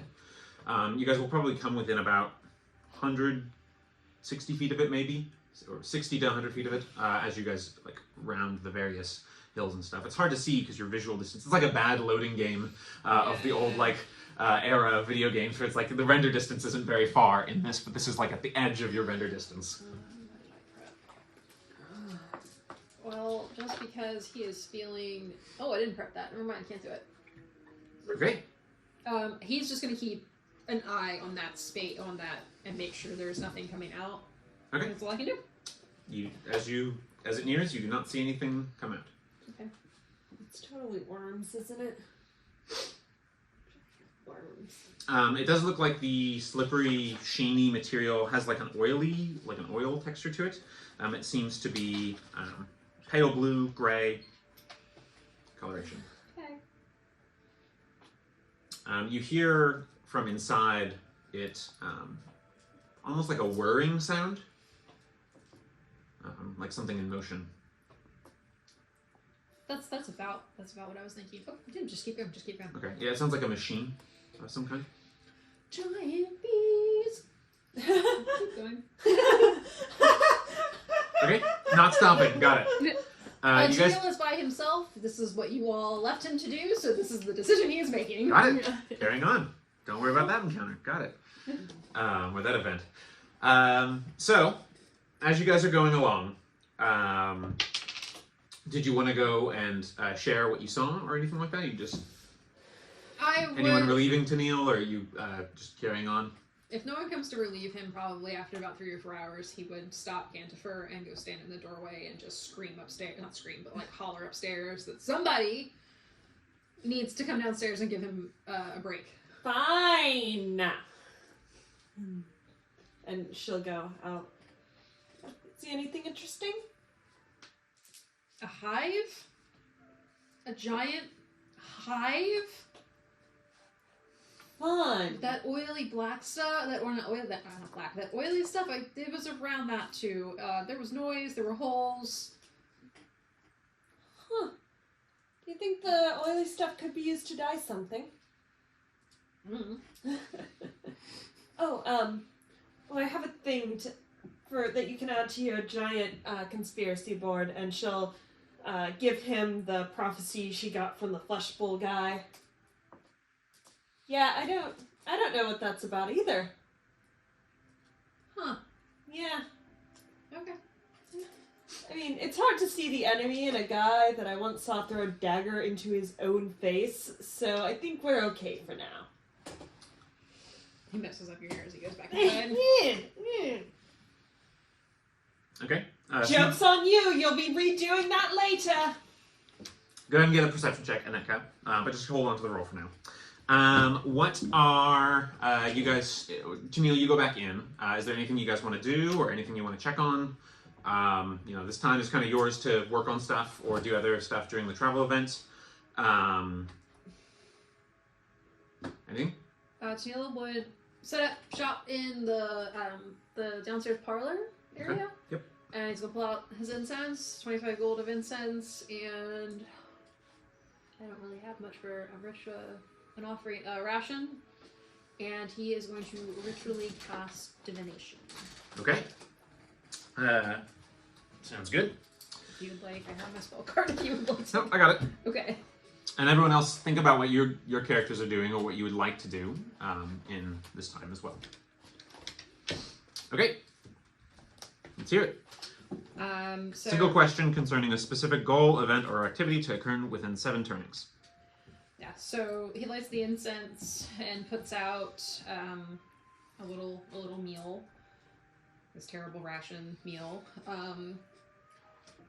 Meditates, and then the smoke from the incense starts to kind of coalesce into this little humanoid owl creature that coincidentally looks like my little dudes. And he asks it. If anyone is in the room, I feel like you would probably be able to see this. He asks it,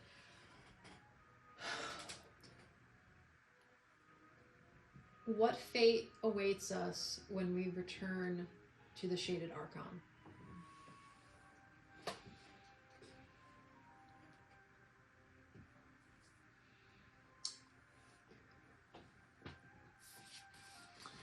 So, you see the figure appear in the smoke, and you hear change. That's all he gets, change. Or that's all he hears is the word change. He hears the word change. Okay. And you just hear scales shifting. Your hands.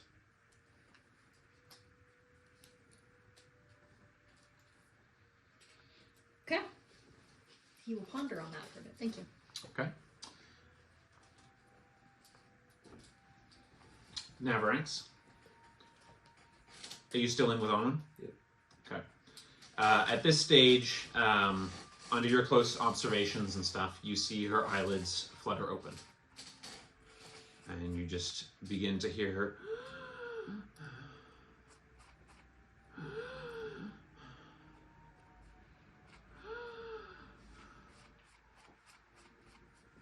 But she doesn't seem to like panic. She seems to just slowly like come to, and your eyes are just regarding yours. He kind of leans forward and grasps her hands again. Anwin? Are you there? I am. Seems things turned a little different. He's just shaking his head. I'm so sorry, Anwin. I got involved on my own.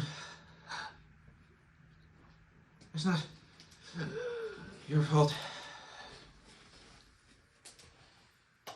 You can't have known. None of us expected this.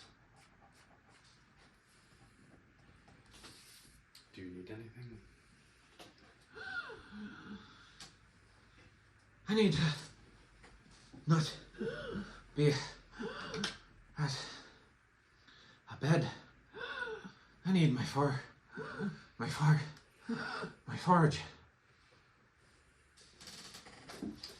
And he kind of yells out, Renostas? You just hear like yes. yes. Yes. Anwin's Got awake. big goggles on and 2 big like elbow safety gloves. Anwin's awake and she wants to get up, but I'm not a doctor. Does she seem like she could, or should she still rest? Let me have a look. And he is going to do a medicine check. Well, I would say you probably don't want to exert yourself too much. Your exposure is extensive. But it seems that you're stable for now. Supervised only. No exertions. Fine. But I need to make something. Or help make something.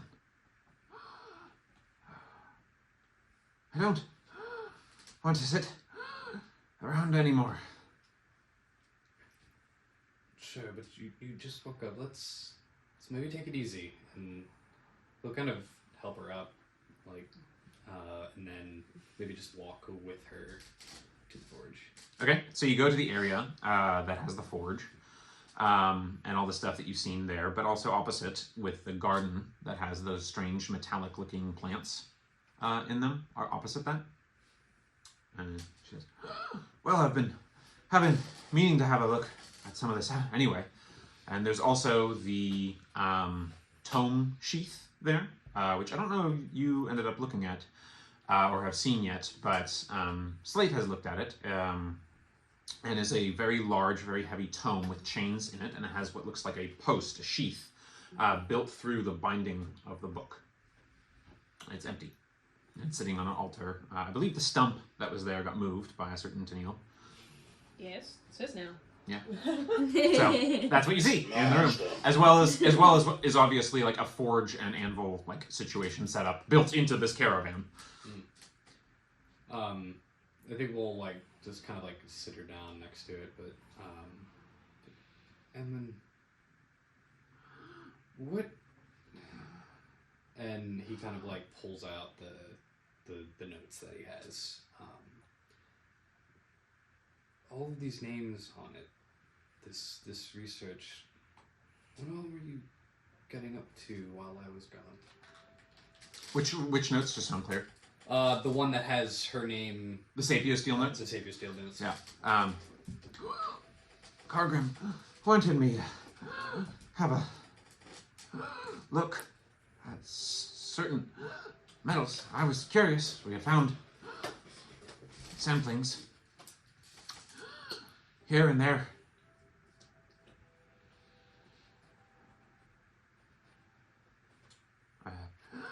Prismere fellow, I think, shared some.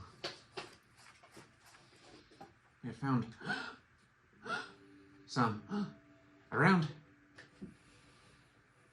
old places in as far as Estremel, and last we visited to Nerwal as well.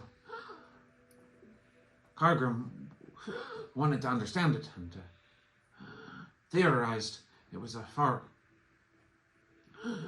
versatile than what others had thought. What happened when you left the mine?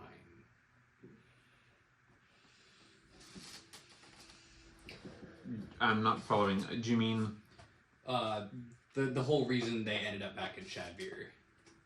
so? They had never left. They had never made it to the mine. They never made it to the mine. Yeah. So Cargrim went on his own. Okay. They went as far as Kramelek Okay. to book passage further down south because they were trying to go all the way as close to the Narwhal as they could. So they made it to Kramelek here, and Cargrim, in exchange for booking passage, went to the mine. Okay.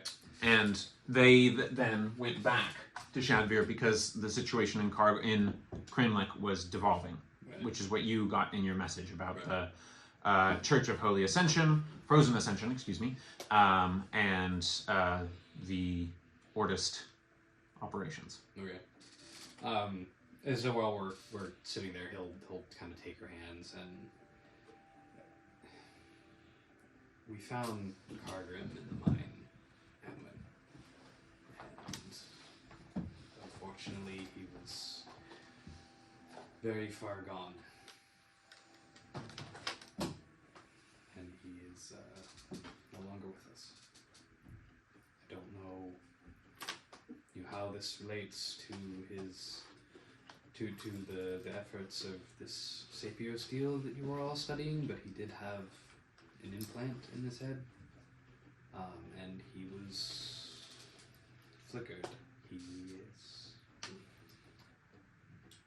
She lays her hand on top of yours. He was interested in the Sapio steel after a fellow gave him some notes on a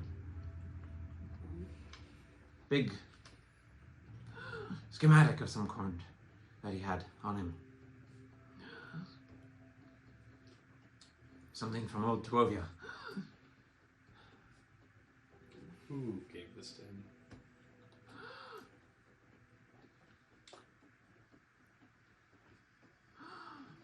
Prismy fellow.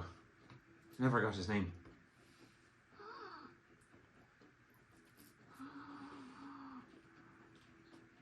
Red hair? Orange hair? Something like that. Is this? No, the preacher guy wasn't that. Prisoner guy was it?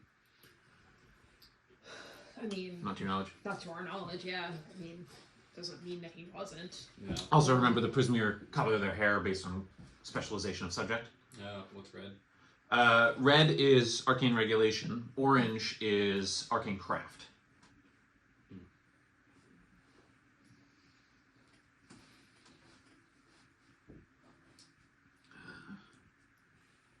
I need to make something. And she begins putting together some scrap metal to fashion like a crutch. Let me know Myself. if I can help you, dear.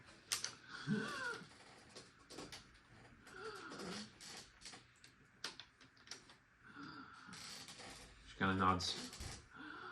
None of us blame you. Let me know if there's something I can make you.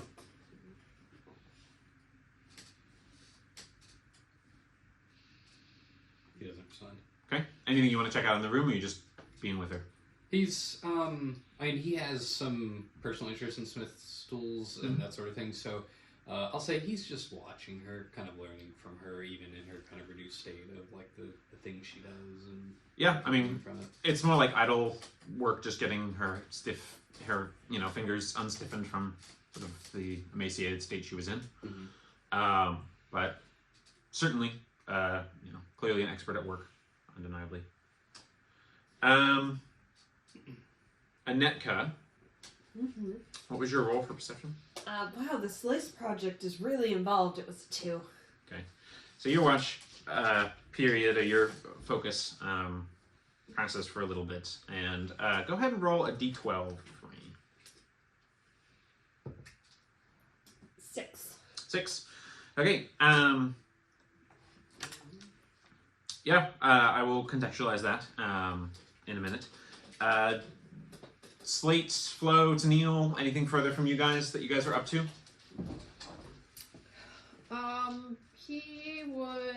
Sneal would probably be interested if he hears Anwen up and moving about, poking at her and seeing how she knows his uncle.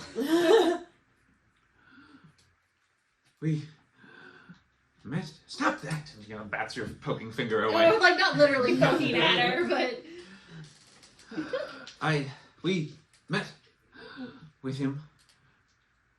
Hargrim wanted further interests about schematics, research, subjects that we were appointed to in his way, his domain, access.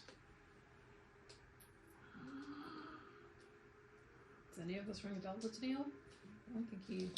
You know your uncle has access and specializes in, sort of archive. He has extensive library and stuff like that. Okay. So you're wondering maybe something like that. Okay. Cool, thank you.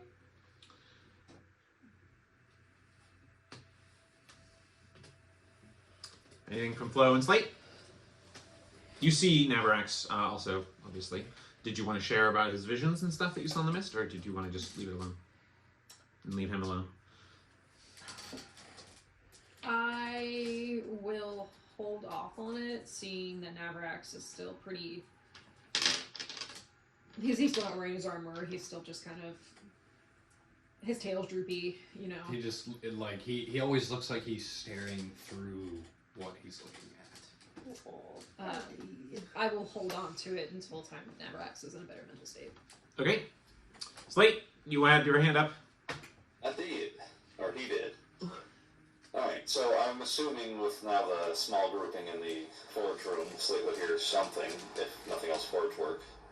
Sure. Swing himself over. Yep. Okay. Alwyn, good to see you're up and about. Good to see you too. So, I was thinking, I've been kind of just pacing around thinking, bring out thieves' tools. I was thinking maybe I could silver this thing, but now we've come into some of this crazy blue metal. I'll tell you about it in a second.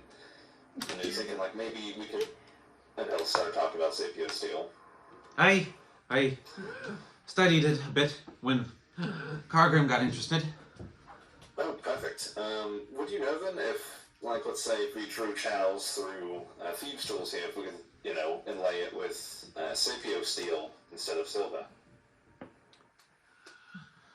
I've not done it myself, and best results would probably come from your hands, or another's who's planning to wield it. Do you think it's feasible? Currently, as I am now, might not be a great idea. Oh, no, I don't mean, you do it right now, I just mean like as a bit of a concept, possible thing. Theoretically, we'd need a catalyst and a direction. Okay. The catalyst, power source, the direction, the way to point the steel. It sings with the song you put into it. So when you say that, then he'll, I guess, rummage nearby the forge and pull out one of the, like, jagged shards we acquired some time back. Yeah, in the funhouse mirror, yep. Yeah, so, like, this kind of a catalyst or direction? Like, is this what you're referring to? And she takes it and begins handling it very gently with masterful, thick fingers.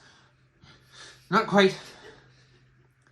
This is truly interesting, but this would be more along the lines of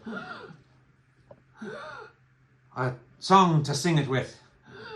Need something more magically powering as a catalyst and activating. And it wouldn't have to be something like this, and no, I believe Slate has the residuum geode. That would do, and then some. Okay, so this would be a power source, you'd say, for this? It could be. We could adapt it to be so. Right, so the thought was of me. I guess we'll keep this brief. Just, something to think about.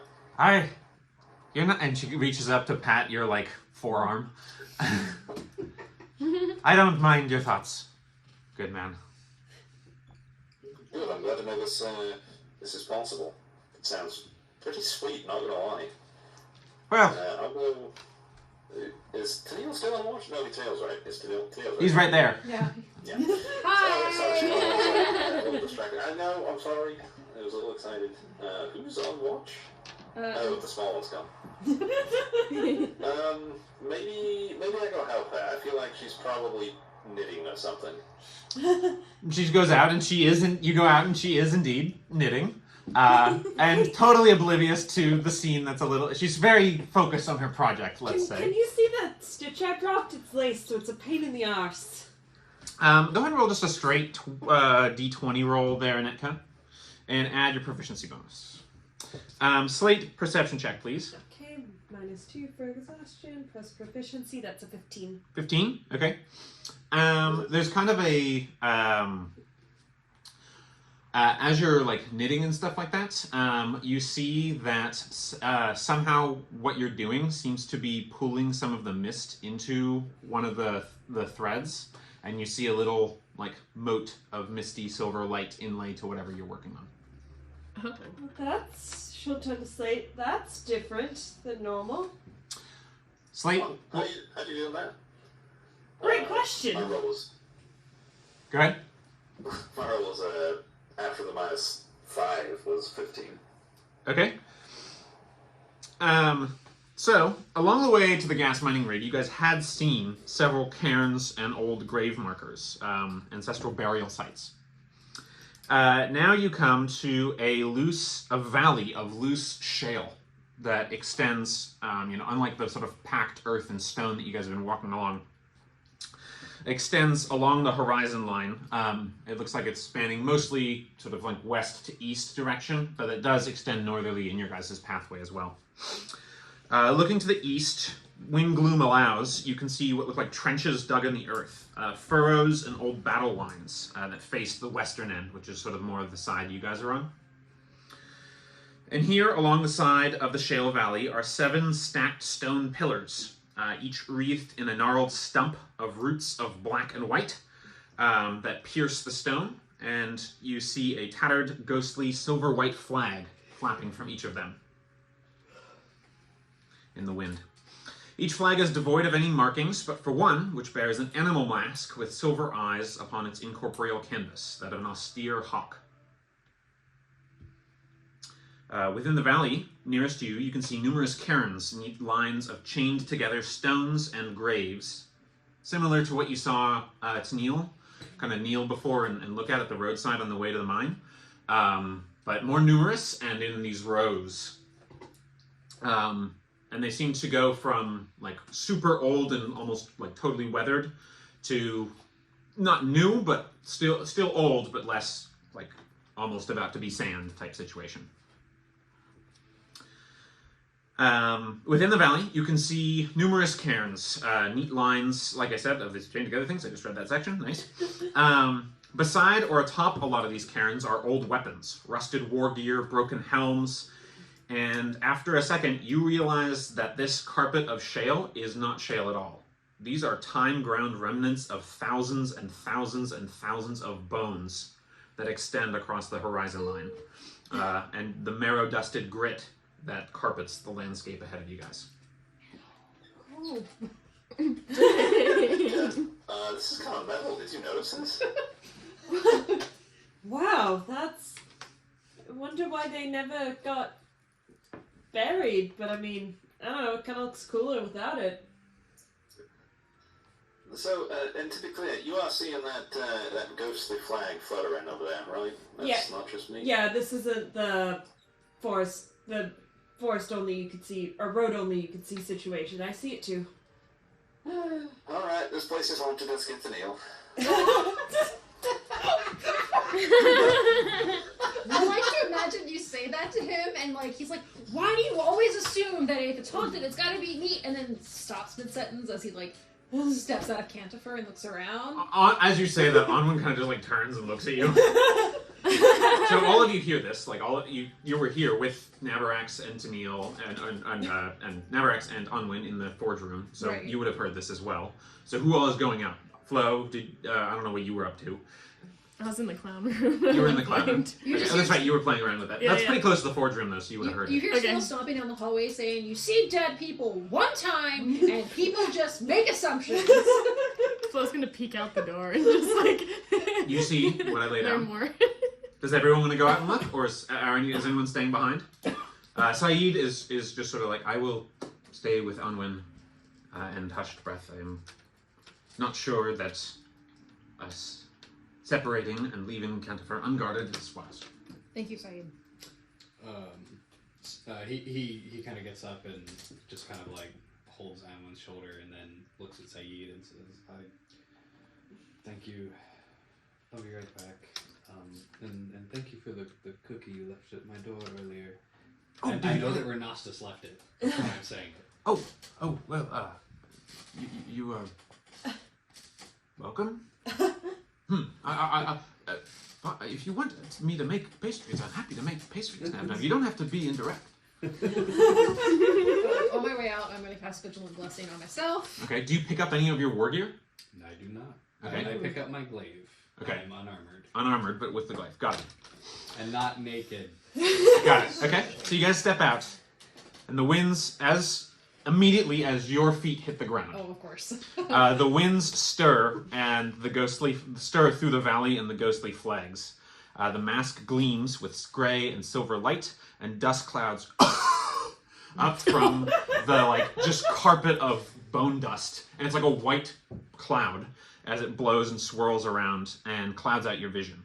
And when you blink the grit out of your eyes, you see before the flag, the mask has vanished off of it, and before it stands a warrior memory clad in the cloak and armor of ancestry. This strikes you as the closest thing you could think of to an Elushani knight stands before you. Bearing a broken blade, its pale milk glass shard, a grim warning and memory that rings beside your mind. It's an echo of what you have bearing in your own. On its back, you see an empty scabbard chained to an ancient and dusty ghostly tome, actually through the binding of this ghostly tome. At its beckoning, a blade leaps from the empty sheath and manifests that wasn't there before, and angles itself point forward toward you over this figure's shoulder like an arrow caught still in the air. So, flying sword over his shoulder, broken milk glass blade in his hand. Slashing the broken shard blade through the air, 3 cloaked armored figures sort of appear from the ripple as it carves a visible arc of silver that hangs in the air, and then they sort of climb out of it and stand ready. These are figures not masked, but figures of austere old beauty. Tattoos gleam along their hands in whorls and scrimshaw, all up along where their body is visible, their skin is visible beneath armor and things like that. The masked knight then beckons to Navarax, and his whole body turns from silver white to red. And then he beckons, and he remains red, and beckons to Tennille with his broken blade and says, "Wrath, ruin, and rage do bear alongside you. Come, show us your valor, Ronshani." Roll initiative. And you said it wasn't Tennille, really? You see dead people one time. And then you keep seeing them, It could have been better. It could have been worse. Alrighty. So we'll take a break here, and then we'll pick up with this combat event. Woo! We'll go ahead and pause. Alrighty. So, returning, team has been up to various things. Onwin is back up on her feet, but distracted by their various projects during watch and various things. They ran right into this big, ancestral warfield burial site situation, and Spirit Warrior is coming out swinging at Tennille, saying, "Show us what you got." So we've got initiative rolls. So 25 to 20. 20 to 50. 21. Woo! Nice job, One Slate. of us is prepared. Slate, 21. 20 to 15. 15. Okay. I guess we were on watch. We kind of... Yeah, that makes more sense. Yep. Yeah. 15 to 10. 13. 11. 12. Okay, so we got Navarax on 13. Flo got 12. Yep. Okay, Tennille. Oh wait, do I have -1 to that roll? Yep. I'm 11. You still go before. Yeah. I'm sure. Yeah, you'll be 11A. You'll be 11B. Renastus is at an 8. And we already did you, right? 15. Renastus is at a 7, excuse me. That's a good roll for Renastus. Sorry. Alright, yeah, usually on the 2 front. Okay, so, top of the round, we've got Slate. Point of order, the floor is bones. So, you guys are all in difficult terrain moving through this material. What does that mean? It's the most unsuccessful sequence with the floor is Half lava. movement. Yeah, it means you're in half movement. Okay. Unless Rounded down. a cleric could cast freedom of movement on you, but I don't have that so prepared, so So you can plug it. tough noogies. Okay, so top of the round. Slate, you're up with Anetka on deck. Gonna make long, meaningful eye contact with Tennille. boarding bond them. Okay. You made that awkward, man. I didn't mean it like that way. I meant like ghost stuff to Neil. Ghost stuff. But aside from apparently making things awkward, I'm going to have Slade move, I guess, 15 feet towards the specters. Okay. Yeah, do you want to go over these, like, chained together cairn walls, or do you want to go around them? I would imagine disturbing the dead is a poor decision. I guess I will go around. Okay. So 15 feet gets you there. Would you like to dash or do anything else as an action? Oh, you action to cast Mourning Bond, right? Okay. All right, anything else from you? That's all I got. All right. Next will be the commander guy. He is going to, while he's also holding his sword to the side, he's got his other free arm, which pulls out from somewhere, just like it manifests out of the mist, a longbow, and another hand appears out of his cloak and knocks an arrow to it, and he's going to fire. Boy. Cool. So he's going to take 2 shots, and he will take them at Slate, who's running point for the... Actually, I'm going to randomize between Slate, Sneal, and Maverax, because those are the 3. It is at Slate. All right, shot number 1 is a 20 total to hit. Yep. Next one is an 11, so that's going to be a miss. So that is going to be 9 points, piercing damage. As Slate does, he's going to flex it off. I'm going to use Stone's Endurance. Okay, sounds good. Yes. How much did you say it was? 9. Okay, I got 13, so we're chilling. Okay, and then he moves. He doesn't seem to be impeded at all by that. He moves to the center, and his sword flies around him, kind of still angling in his area. But that's it for his turn. The other guys are, we'll call them sword wraiths. They're not operating just yet. So it is Anetka's turn with Navarax on deck. Okay, so we have... How many do we have? 3 plus him. The sword's kind of intangible, but you could attempt to do something to it, I guess. Okay. Probably doesn't count as a creature. All 4 of them within 120 feet of me? Yes, definitely. Okay. Then she'll kind of... you've got to really stop bringing your problems to us, Tennille. And she'll start kind of taking out her crochet hook and crocheting, and she'll attempt to cast slow on all 4 of them. Okay. Cool. Favorite spell. All right. Favorite... Con save? Wisdom. Wisdom. Okay. So... DC 13, because I'm an Exhaustion. Okay. Sounds good. So okay, so 1, 2, and 3. Okay. So the 3 knights, or sword wraiths, they got in order of like left to right from my side, just sort of around the basin of that cairn. We got a 6, which is a fail, 11, which is a fail, and a 13, which is a pass. So the third guy passed, but the other 2 are slowed. We'll just put them with Okay, and did magical the effect. main guy? He got a nat 20, so Okay, he's gonna pass yeah. as well. That slightly beats my DC. So as you see, as the slowing tenterhooks of knitting begin to take effect, you see him just sort of his cloak flutters for a second, and you see what look like a whole bunch of little moths come fluttering around, and they chew through all the strings that you're weaving around them. Nice. Hello. Okay, that's it for Anetka, presumably, unless you want to move. No. Okay, Navarax, you're up. Flow on deck.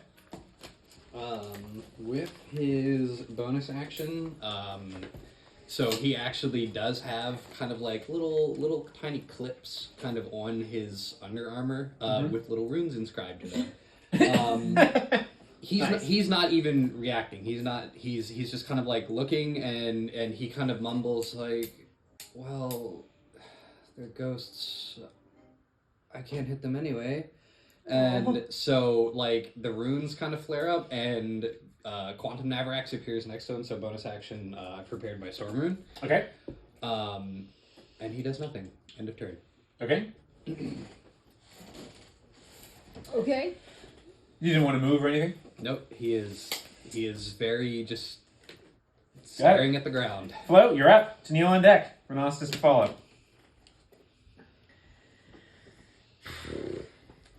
You guys are in genuine combat, and Flo's just like. That's about where she's at. Alrighty. She's going to use her charger feet and go ahead and dash. Okay, bonus action dash. Bonus action. Okay. How far can I get with that? Because I get plus 10 feet to my normal. Okay, and do Which you would be dash over 60. difficult terrain without a problem? I was gonna ask you if I could look at the rules for that feat. Did you write it down? I didn't write down having to do with difficult terrain. Okay. But I thought there was something with it. I also thought that was the case. Yeah. Try and get it on your sheet. That way you can Ghost. have it. Not quite ghost. They're not ghost. Sort of. Wonder if Hush Breath's at the level where she can punch ghosts. Monks can do that. No, it does not allow dashing over difficult terrain. That was the mobile feat. So no one can dash over. Sorry, she was Does my wondering if there was a dash dash. just Yeah, so it would be a normal move if you dashed.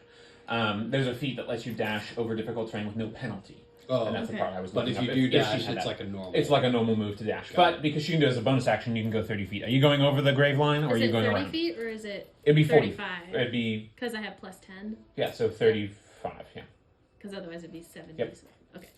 Well, no, because it'd be plus 10 doubled, so it'd be 80, have 40. Oh, I get 10.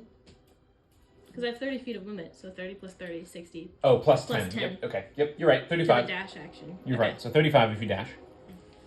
So it's somewhere in this radius. If you want to go over the cairns or around them, it's up to you.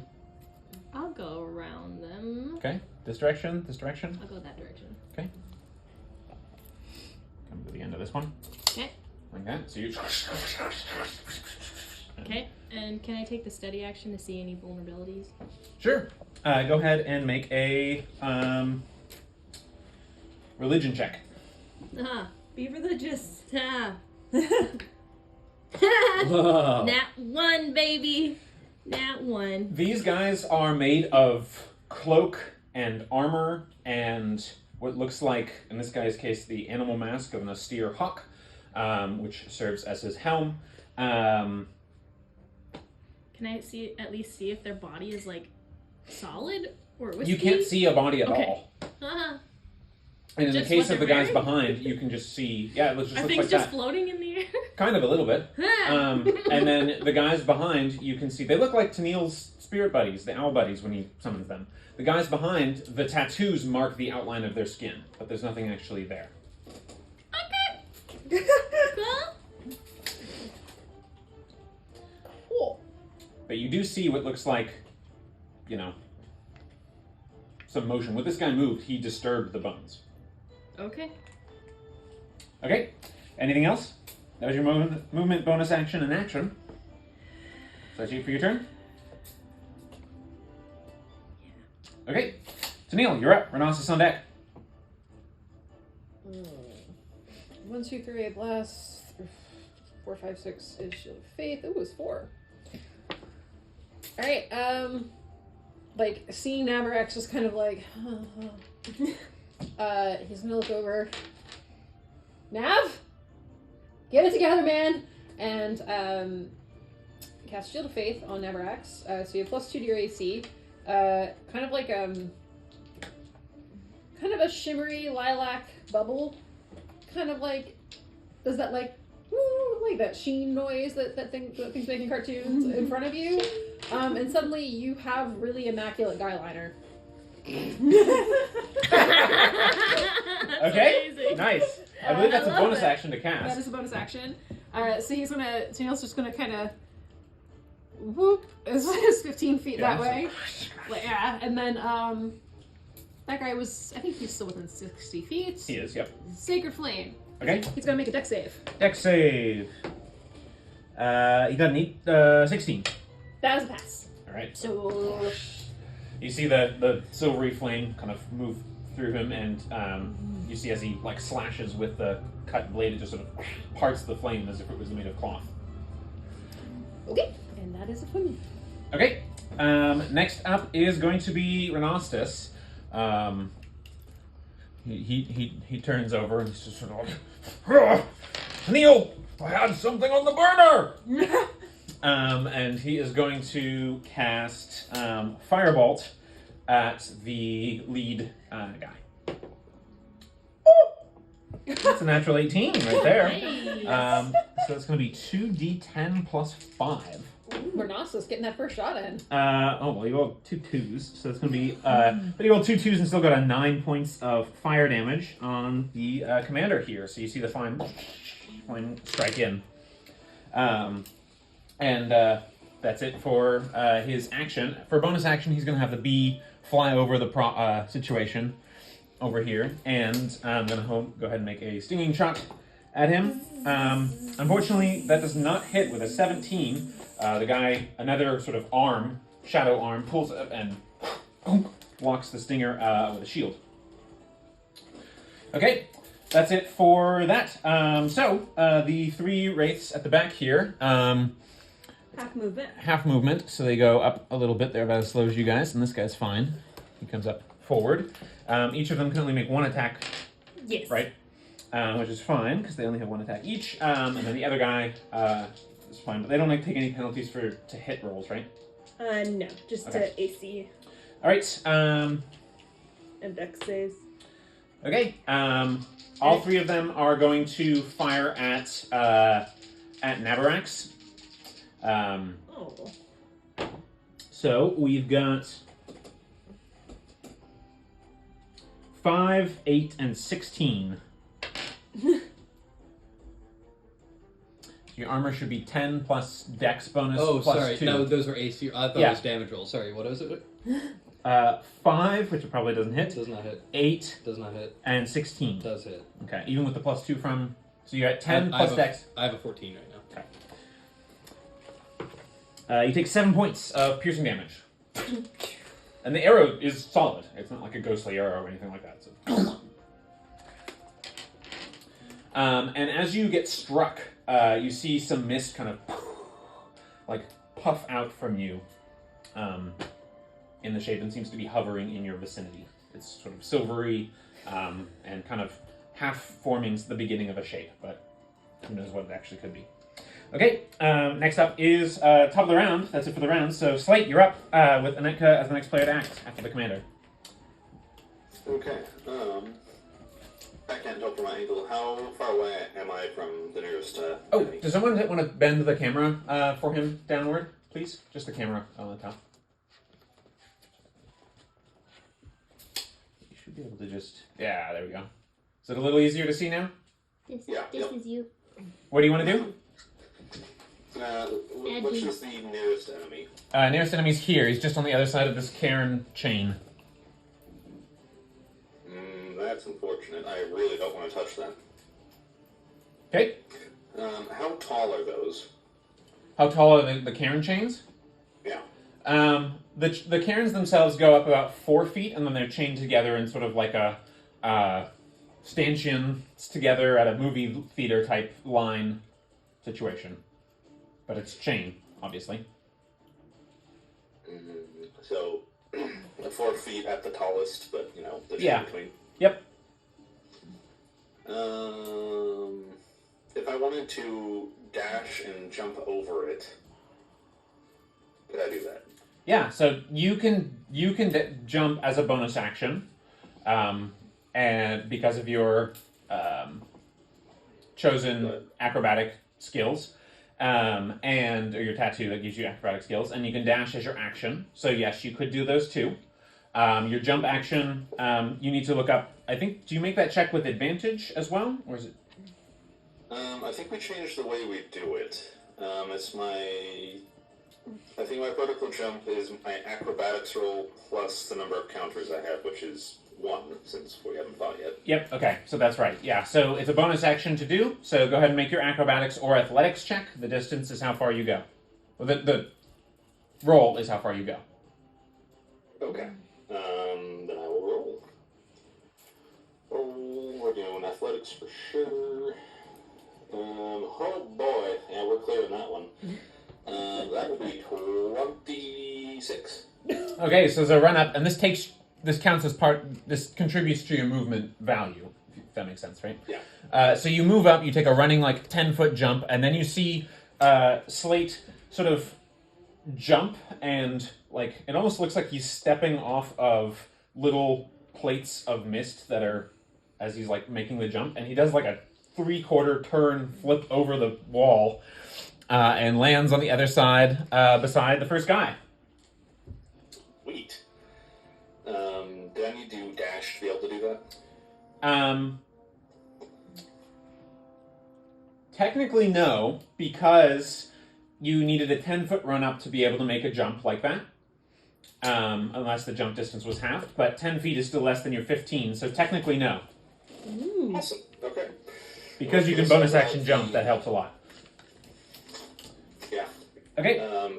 I'll get out my tried and true old friend, the cow cleaver, Okay, go for it.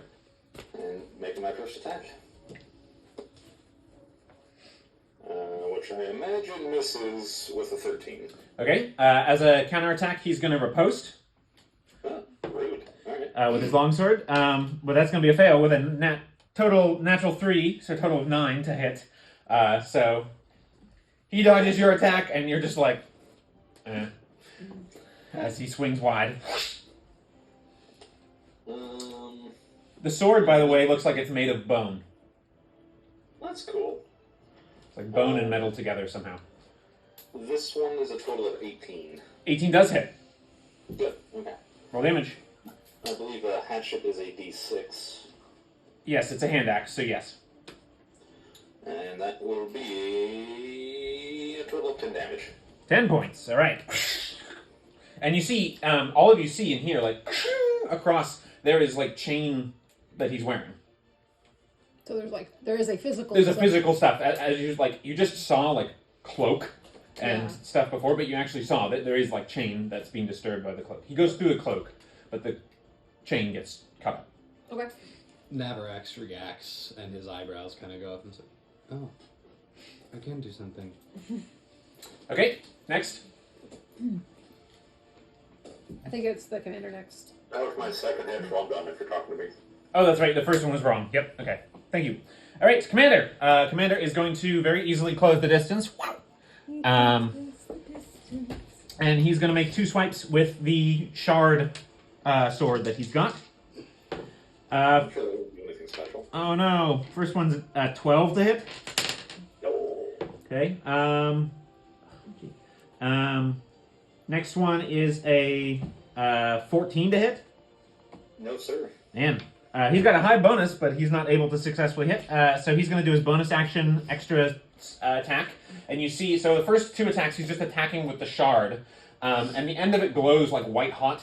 But you're able to sort of parry and dodge out of the way. But then the next one, he makes the attack, and the sword, you see pieces of the mist congeal into plates or shards that don't quite fit together. They're floating separately, so it's like hilt with the actual tactile shard, and then like a little bit like a gap, mist shard, and he swipes at that with you, and it makes like an arc that hangs in the air of silver light.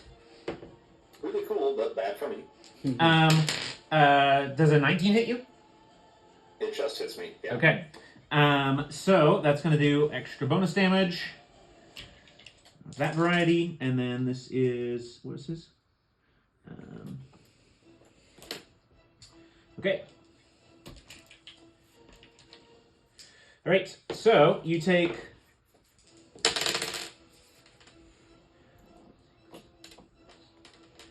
you take 6 points of slashing damage, and you take 15 points of radiant damage. Wow. I'm gonna use my reaction to block some of it. Okay, and then after his turn, the flying sword flies into position to also make an attack. Natural 1, what the heck? Alright, so unfortunately not able to make a further blow, and the sword just like, and just like sticks in the dirt, and then pulls itself out and kind of like shakes the dust off itself, and then re-angles toward you. Okay, you reduced some damage? Yeah, I rolled a 2, so a total of 5 reduced. Okay. That's it for his turn. So next up is going to be Anetko with Navarax on deck. Okay, seeing a little bit of hope in Navrax's eyes for the first time in a few days, she's going to drop concentration on Slow, Okay. walk up to him, pat him on the back, say, I think you need to get in there. And as she pats you on the back, wings sprout from it. You now have a 60-foot fly speed. Sweetness. Cool. Fly. Fly. Casting the fly spell. And, you know, not impeded by difficult terrain because you're flying. And then she'll kind of look at, let's look at the sword guys and try to see if they have any weaknesses, study bonus action. The guys or the commander? The guys. The guys. Okay, bonus action. We'll call that a religion check still. Okay, let's see if I can be religious. Raised by a cleric, but he isn't that religious. He wasn't religious then. One. It's a strong 5. Strong 5. They're wearing real metallic armor. Slate attacks seem to do full effect. Alright. Well, Navarax, with your newfound knitted wings, you are up next. So how far is this guy away?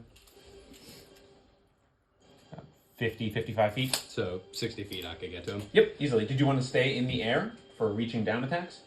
What does that mean? Like, you're flying, right? So you Yeah. could fly so that you're hovering 10 feet away from him, such that it would be hard for him. You'd have to, like, jump attack back or something. Oh, interesting. No, not quite yet. Okay, so you just... No, not yet. Oh. So, Navarax kind of looks up at Anika, and it's just like...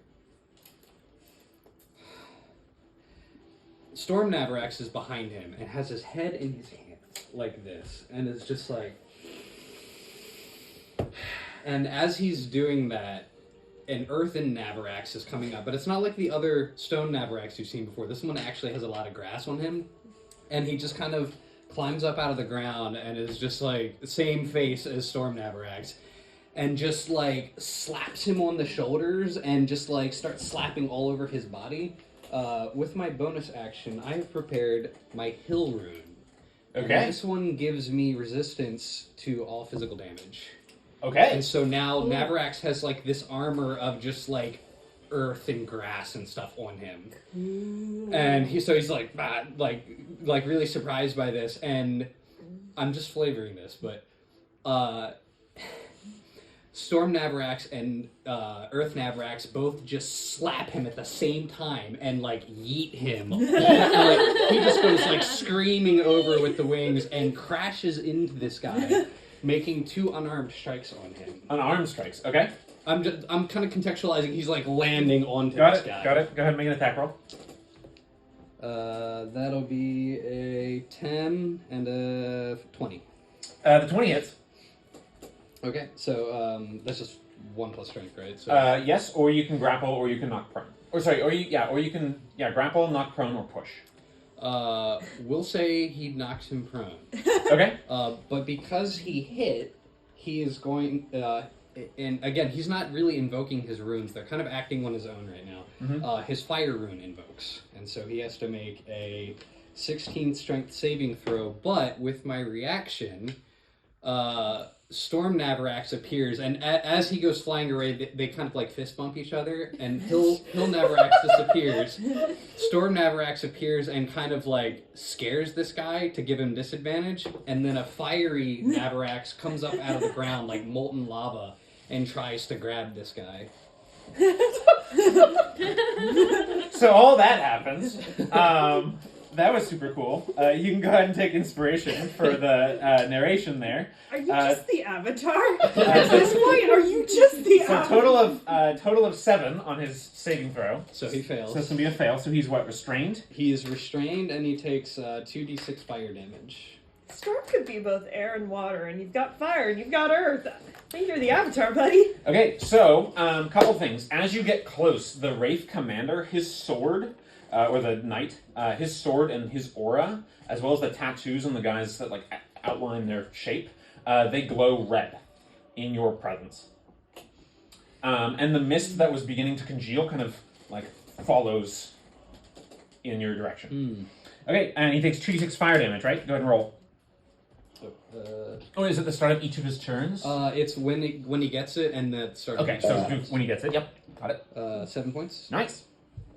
And that seems to clearly do full effect, and you can see it with the churning metal fire searing into the metal. Okay. Where are you? Okay. Okay. So as he like kind of like gets up and like dusts himself off, like what just happened?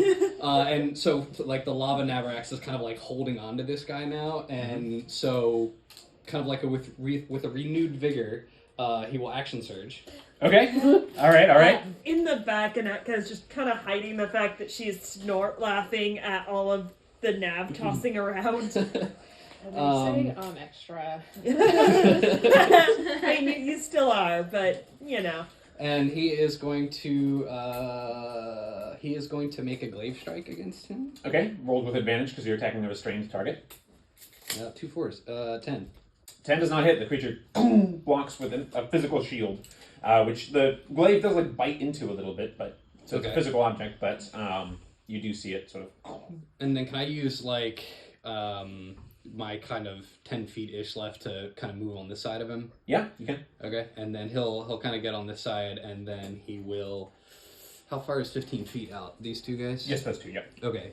So then he is going to cold breath. Okay. So Dex or Con save for these guys. That is Dex 16. All right. The guy who you just went after. Restrained, does that mean he auto fails or passes with or texts with disadvantage? I need to look it up. Restrained is disadvantage on dex saves. Dex saves, yep. This is a dex save, right? So, Yep. so he got a hot 4. Cold 4. Or cold 4, and the other guy got a 13. So they both take 15 points of cold damage. All right, very nice. So that would be that, and that would be that. Yeah, it seems like this is doing full effect on them, and as their cloaks and tattoos sort of get shifted and frost covering around them, you begin to see more shapes in the mist take form around you, and you begin to see it beginning to take the outline of some kind of shape. You're not quite sure, but it looks like a humanoid shape of a height with you. Okay. And that is my turn. That was an extensive turn, so yeah, okay. Flo, you're up. With Tennille on deck, Renasus to follow. I feel satisfied with my life choices. Is there a way to get a straight line through these but miss Navarax? Sure. Okay, I can move. This is the tangle this is the angle you need to get on. Yeah. So I'm gonna hide behind some of these Karen's next to me. Okay, bonus action hide. Self check. Be stealthy.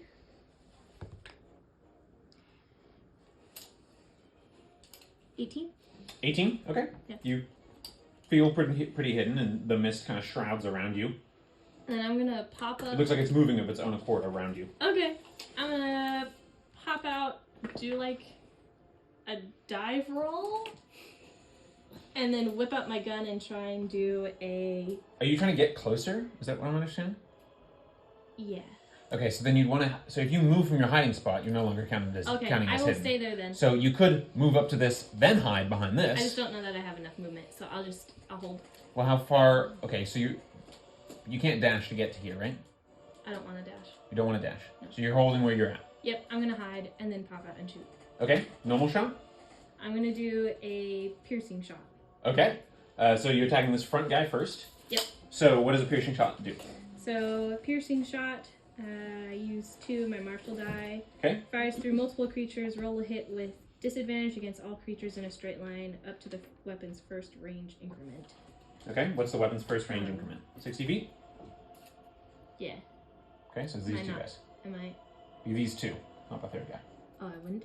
Nope. Oh, dang it. If you action surge, you could maybe do it all. Right? Okay. Because you could action dash, bonus action hide, action surge shoot. I'm gonna do that and be up to this Okay, one. we'll keep your stealth check. Just remember that's on the table to intermix some of the stuff like that, I'm right? gonna go ahead and do that. So, but yeah, anytime you move out of a hiding spot, that's going to affect you. Yeah. So you do your little roll, crouch, hide, and then pop up and fire. Yep. So that's going to be all 3 of them. Attack rolls with disadvantage, but you're attacking from stealth, so that's straight rolls for all 3 of them. Okay. Make Okay. sense? Even for the disadvantage, it Yeah, cancels. negates it. Because you have advantage, because you're attacking from stealth. Cool. So, straight roll on the first guy. Let's see it. Ooh.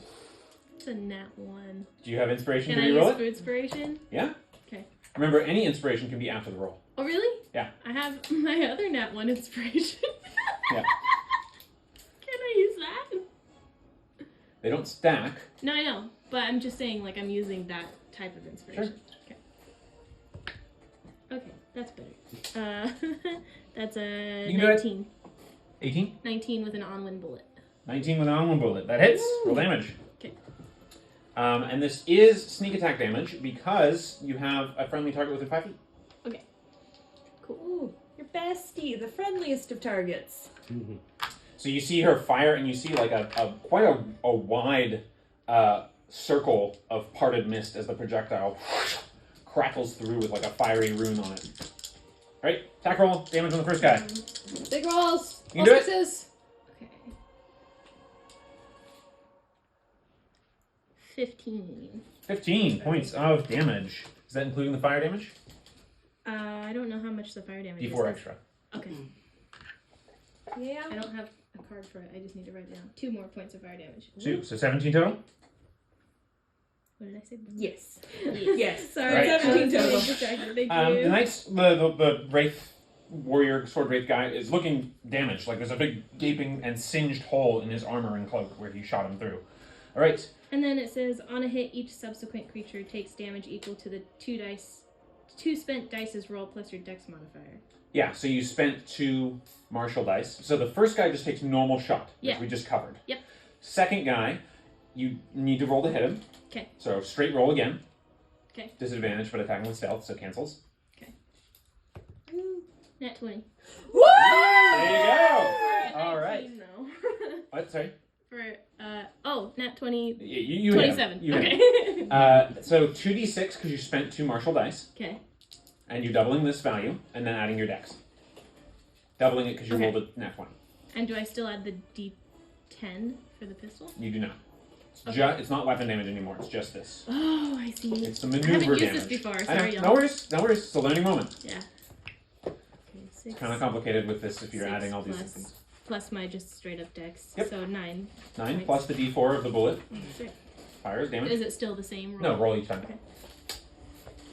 4 points of fire damage. Total of? 9 plus 4, 13. 13 points. Ooh. Okay. Okay. Goes through him, and the bullet keeps going. Attack roll on the third guy. With Okay. disadvantage, but with advantage, you're attacking from stealth. Straight roll. Can I use my... I already used inspiration, so I'm not going to do it again. Do I get my hit? Yep. Still Okay. roll the hit bonus. Thank you. Sorry. It's just a normal attack roll. 16. 16? 16 just hits. That's the armor class of the lesser guys. So go ahead and roll. 2d6 plus the d4. Okay. 10. Nice. Okay. One of them was fire damage. That's fine. All right. So the 3 warriors, between their various accoutrements, have been damaged and are showing signs of wear. Their armor's sort of hanging loose. Their cloaks are torn and shredded and stuff like that. And you see the bullet fire through all 3. And just for a second, as it strikes the last guy, the mist takes shape and makes Onwin's intact face, and then fades. Huh. Interesting. Okay. And around you, you also see what looks like a shape taking form around you. It's not quite yet Not contextualized. there. Okay. Nope. Okay, that's it for Flo. To Neil. Round on deck. Well, all of that just happened. Yep. He's gonna scooch Mhm. a little bit farther, as far as you can go. And then, seeing that Navrax has taken that one wraith down, he's gonna try Sacred Flaming, the one that's restrained. Okay, so deck save with disadvantage. Yep. That is going to be a 13. That is a fail. Alrighty, let's see it. Not bad, that's not. That's going to be a 11. That's 11 points of radiant damage. 11 points of radiant damage. Okay.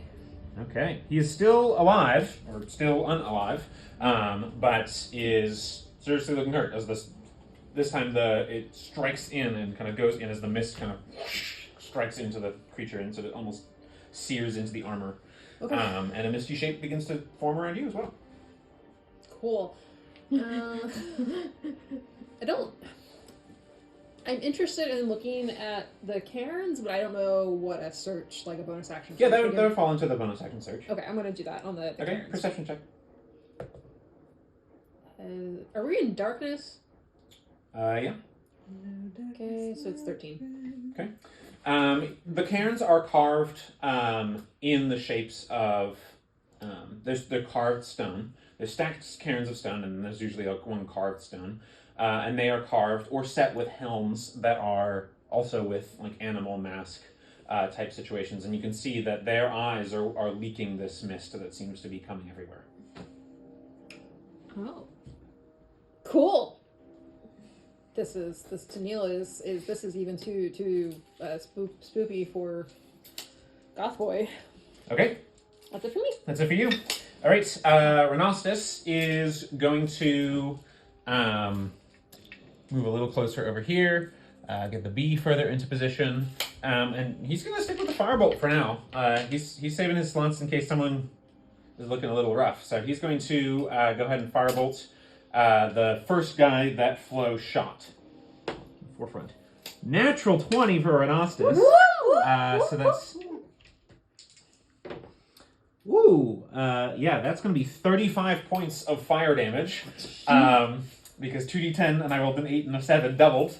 So 30 plus 5 for his modifier. So you see him sort of almost like the sort of like shake up a soda, baking soda, and like volcano situation. He does that with like a potion and he's like rocking it on the end of his staff. And then he just goes, oh! And then it just like volcanoes out and the thing just melts him down to like a pile of slag and rust. And you see a shape take form around Renostus that's of a height with him as well. Can't quite make a sense of it just yet. Hope we're not fighting our own clones again. Okay, the bee is going to shoot at the commander. Bee misses though. So, commander, understandably, higher armor class. Okay, top of the round, Slate, you're up with the commander to fight next, and then after that, Annette. Yes, I do the wraiths go next. Oh, yes, sorry, yes, they do. So the guy who starts his turn bound, does he just automatically take the damage? Does he test? Okay. He tests to take it. Yeah. If he doesn't pass the throw, he takes the damage. Okay. He failed, and that 5. 7 points of damage. Okay.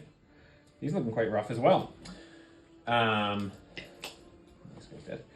Okay. So he's still bound, so he's going to attack with disadvantage. He can't get up because he's prone and restrained, so his movement 0, so he can't use half his movement to stand up. So disadvantage attack with you on the ground. That's going to be a pair of nat 1s with disadvantage.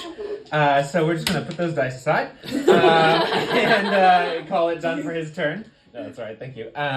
This guy's going to turn and attack Navarax. That is going to be 12 to hit Navarax. That does not hit. All right. And it looks like it's glancing off the arcing light that Tennille set up on you. As these guys are striking at you, though, and they're blocking, that attack does not hit, so he's going to riposte and do an extra attack. That should hit with a 23. That does hit. Oh. 9 points of slashing damage. So halved.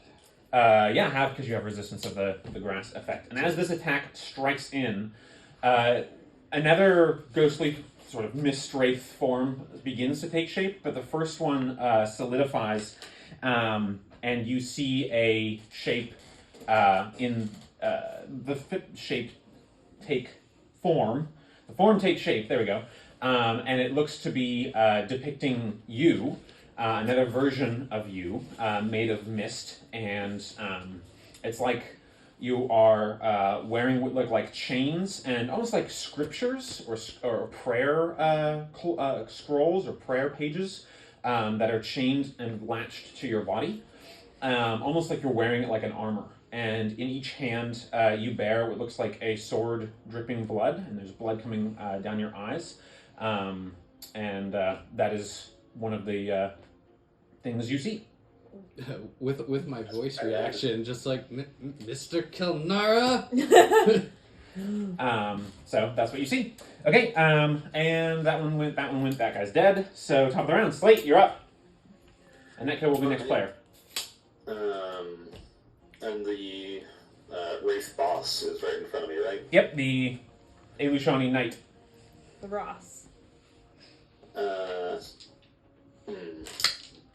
He did do me a good wallop with that one hit there. And missed the other two. I guess Slate will take, like... I guess he'll swap to... No, we'll have the axe, like, up, sword, or shield up as well. And take the dodge action. Okay. And that's what I can do, so... Okay, now it's his turn, so he's going to come in.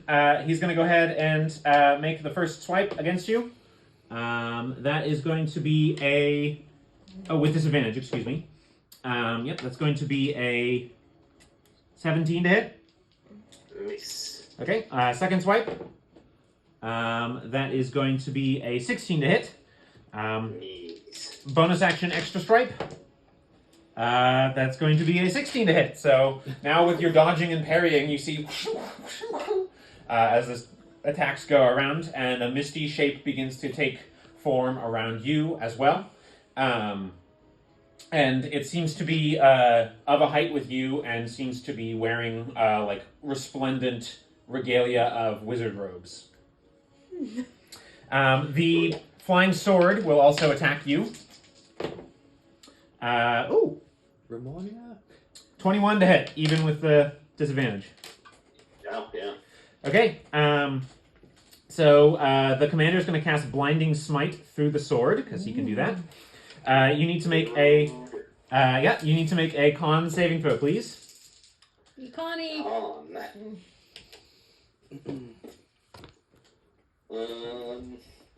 I'm imagining a nat 1 does not pass. Okay, it does not.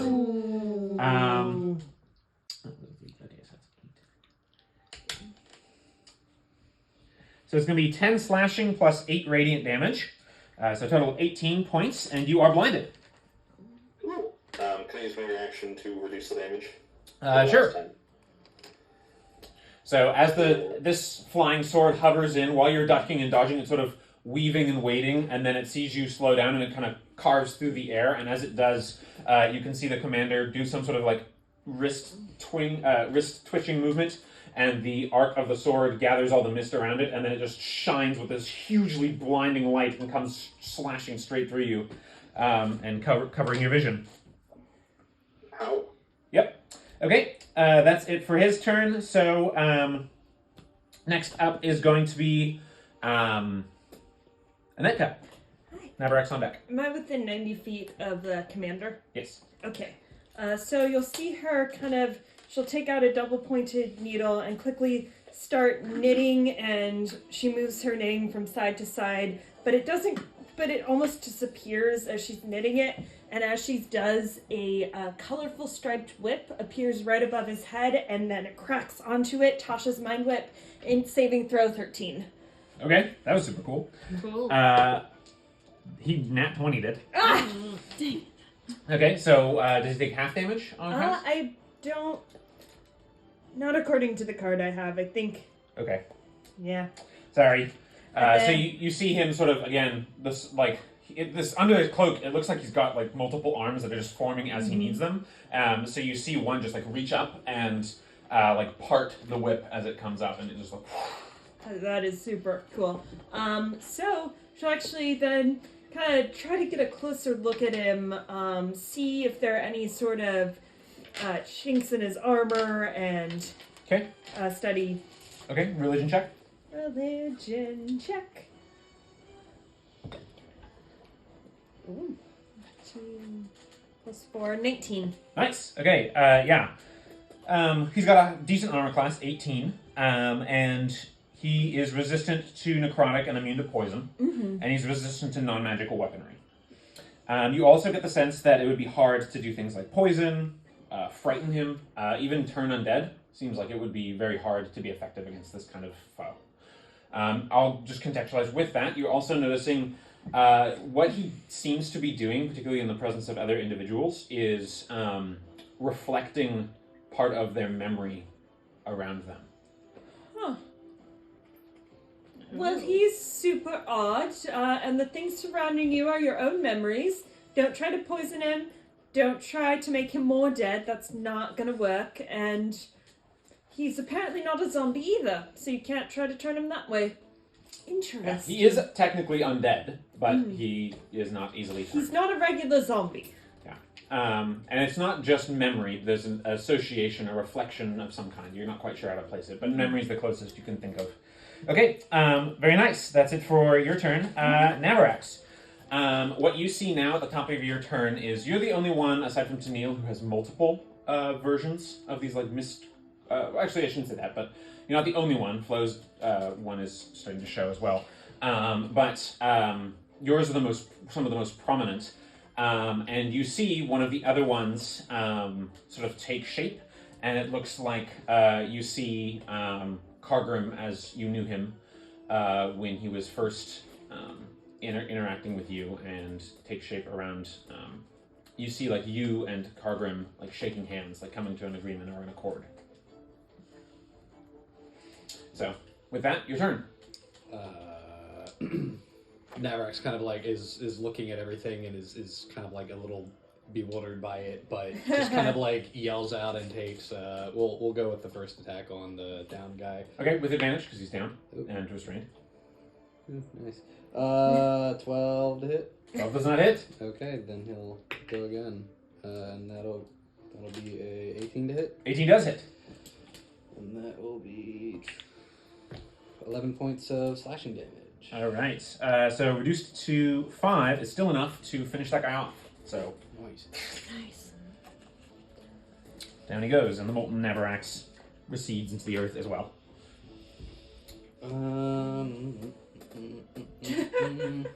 Anything else? I will. I'll just bonus action second wind. Okay. And that'll be my turn. Nice. All right, Flo, you're up. Okay, I'm gonna Hang on, hide Beck. behind these cairns. Okay. And then. Stealth. Come on, baby. This is stealthy. 11. 11. Given that you popped up from this exact same location and fired a shot that cleaved through multiple buddies, and then you're just sort of like, and then. That's not quite enough. You don't feel quite as hidden as before. Okay, but I do have a buddy within 5 Feet of the target, of yes. the target. So if you hit, it will be sneak attack, but it's Okay. not advantage. I'm gonna go ahead and take another shot with my pistol at this bad boy. Yep, go ahead. Can I use? No, I already used inspiration this battle, so. I'll allow it. You can use it. That's fine. Go ahead. Okay. You can do it. Enthusiasm. Yeah, not much better. 12. 12, unfortunately, does not hit. This guy actually parts the bullet in midair with his shattered sword. Okay. And the shape around you takes shape to be what looks like a almost lithe and feminine figure that then gets shifted for a second, and you see what looks like the smiling gentleman in the mask and regalia. She like looks next to her and just like. This is like Gimli it's like Gimli parting the dead in the cavern. Okay, that's it for your turn. Tennille. Is there anything else from you? Sorry. Can I action surge and try again? Sure. Okay. This is your third shot, though. You'll need to reload. Remember? Oh, no, I've already done 2 shots. Yeah, and your third is And the my grappling third's the hook. grappling hook. Yeah, Never so you'll need to mind. reload if you need to do it. Nope. Okay. That's it. All right. Can I move a little bit? Sure. I imagine she makes that sound. Really helps the stealth when you go. Actually, how far can I go? That's probably about. That's about 15, huh? as far as you can go Okay. since you didn't dash. All right, Tennille, what's up? Oh, I keep Your mist wraith echoes. By the way, numerous ones of them appear to be faces captured in floating and flowing lanterns that seem to be shifting around you. And you recognize what looks like a very old memory. You're not even sure if you've seen it, but it's something that looks similar, as if you're looking at some ancestor of some kind, but it's feminine. Alright, I'm gonna roll off and decide what I'm gonna do. So he is going to. Actually, seeing that Slate is having some difficulty with the commander and trusting that Nav can handle the last wreath. feel like I gotta stand up for this. He's gonna guiding bolt the commander. All right. I always recommend standing up for combat. Gets you in the mood of ready to fight. Go for it. Attack roll. Guiding bolt. This is 16 plus 6. This is 22. 22. 22 does hit. All right. Roll damage. This is first level. First level, yeah. Okay. Oh, that wasn't great. It's middle. It's 8. 11 points of radiant damage, and the next attack has advantage. Okay. Nice. So with the crackling, the light strikes into him. And yeah, you see another sort of wraith shape taking form. Okay, that's it for that. So, Renostus, let's see. Is anyone looking particularly hurt? No. Okay. So Renostus is going to step to the side to get a cleaner shot and keep fire. He's actually going to firebolt the guy who is otherwise fighting with Navarax. He's going to help clear off the side shaft. Man, he's rolling fire. Natural 18. And another 19 points of fire damage onto that guy, putting him at just like the last vestiges of robe and the rest taking shape, but the rest is just like gleaming in fire and still like molten red hot chainmail and stuff remaining as he gets blasted in the back by another concoction. Renostus's figure looks like the same of his own, but looks like he's staring blankly, and his glasses are kind of crooked, and he's kind of grasping, almost like he's like trying to catch like something flying around. Okay, that's it for Renostus. Top of the round. We got one guy still left, and he's gonna just hack at Navarax. Does a 17 hit you? It does. All right. 10 points slashing damage. This time, as your blood comes off, it congeals into more mist and colors another one of these forms. This time, it doesn't seem to be a memory so much, more akin to the first figure. It's another figure of you. And this time, it looks like your scales are split down the half. One side of you is done in shining, like a brighter silver or burnished silver beyond your color, and the other half is done in a whole bunch of shadows darkening through the various colors of black and red and green and blue and white.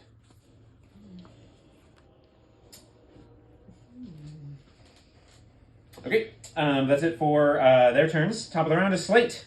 Next up is the commander, then following is Kaneka. Okay, well, Slate's blind at the moment, right? What's that? Slate's blinded, Yes, he is. and that means I would assume disadvantage on attack rolls. That's correct. Cool. Although Slate is particularly upset that apparently figures from a person's past are floating around them, but he's blind and can't see his own. You can see your own. No. You can see your own through the vision. In fact, it's all you can see. Oh. Well then, cool. You'd be a little distracted. But is there any penalty to like AC or anything while blinded? Nope. Attacks against you have advantage, and attacks of yours have disadvantage. Mm-hmm. Well, I don't feel like flaming in the dark, so I guess we'll continue the sword and board dodge action. Okay. I'll just try and hold the boss. All right. Con save, end of turn to break the blind. Be Connie. Incidentally, do we have heroic inspiration for sleeping in Canterbury? You do. I don't know. Okay. Shouldn't need it this time. 18. 18's a pass.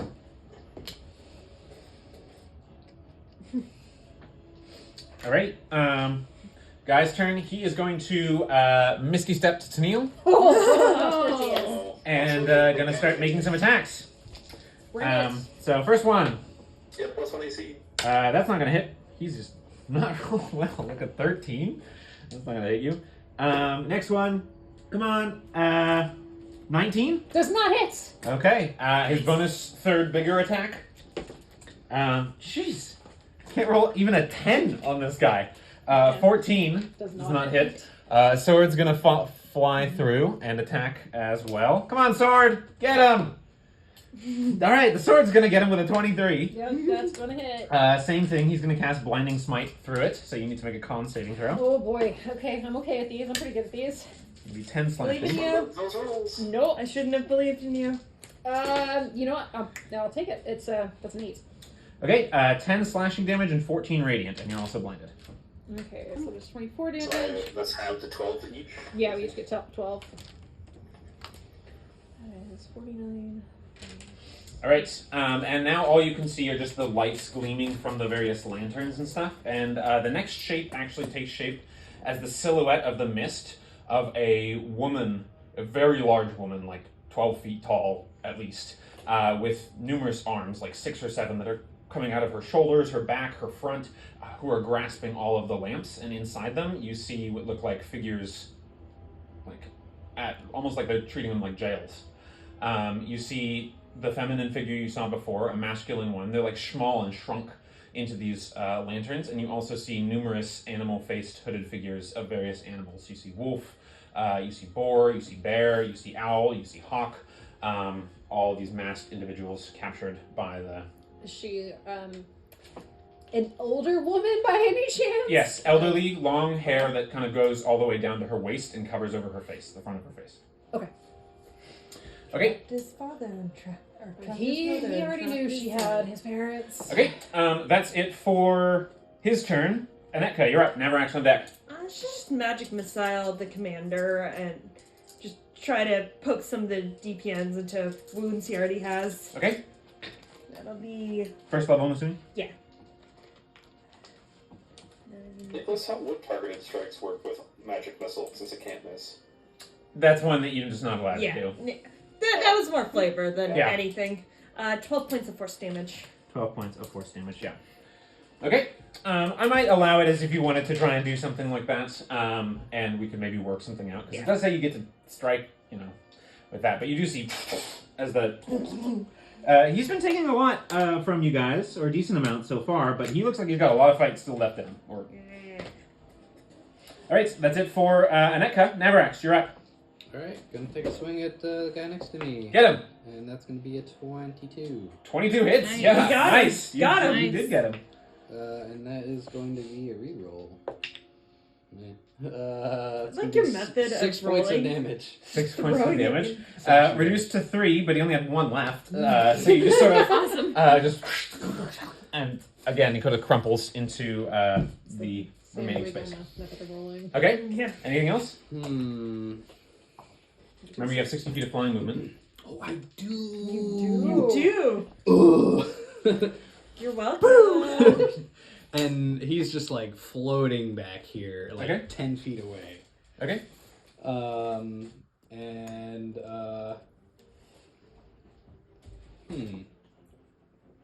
So, he kind of like stamps his feet into the ground, and with his bonus action, he'll prepare his storm rune. So, like, as he stamps into the ground, like, Quantum Navarex comes and like stamps with him, and then they both just go like flying Sweet. pew, over here. And then as he's coming in, just like swing with the glaive. Okay. With advantage, are you using the room?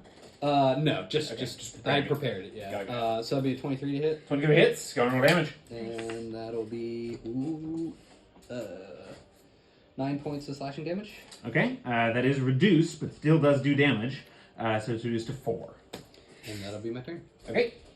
Again, the figures, the sort of wraith figures, keep following you.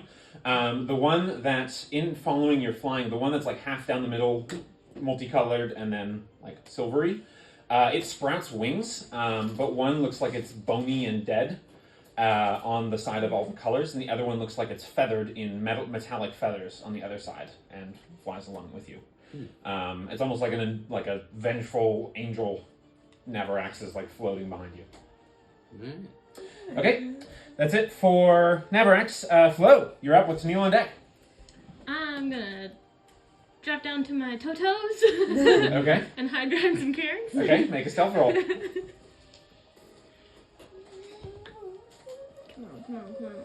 on. 21. 21. You feel pretty stealthy. Okay. And I'm just gonna like shift my movement just a little bit to be in between the cairns and go ahead and take my shot at this guy. Okay. I'm going to do a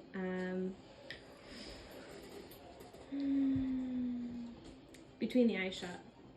Okay, very cool. Yeah. Which is what exactly? So it costs 1 martial die. Yep. Add the spent dice rolls to the damage, and the target must make a Constitution saving throw or be knocked prone. If they fail their save by 5 or more, they're also dazed until the start of my next turn. Sweet. Whoa. Okay. So you roll with advantage because you're attacking from stealth. Okay. And you spent, so keep track of how many dice you have left. I think you're Yeah, going through pretty this quickly here. is my last one. Got it. Roll. With that, I'll take my reaction. Quantum Navarax will like just vanish from next to me and will go and kind of like restrain him Okay. and give him disadvantage on his con check. Nice, nice. Ooh. Okay. This is my attack roll.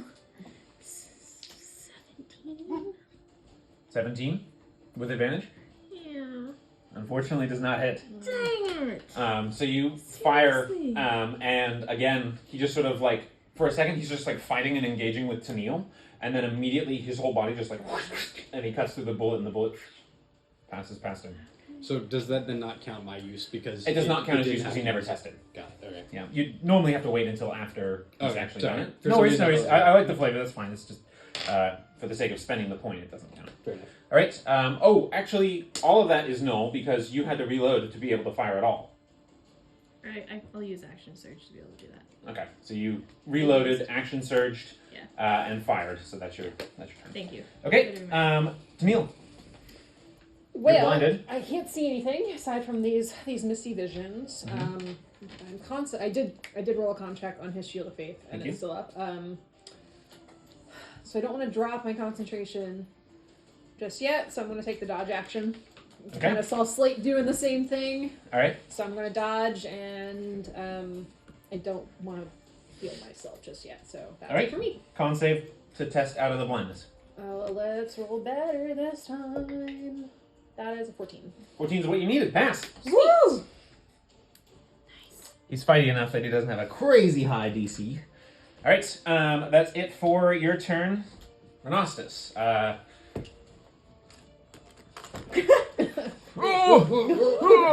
He falls over. As he falls over, Trips on a skull. he's gonna. Pokes his life alert. Oh no. That's a cockeyed dice there on a d20. But he's still fireable in here. Finally, Renostus misses with a natural 3, so this time he's just like does a little cough from the bottle that he shook up. He's like, oh, sorry, wrong one, and kind of tucks it in his robe, embarrassed. All right, that's it for his turn. Top of the round is Slate. Next is the guy. Slate. Alright, Slate's getting a little bit tired of getting run around by this guy. With where I am now, it's not really feasible to do a run up and jump. Not really. You could do a standing jump for half the total.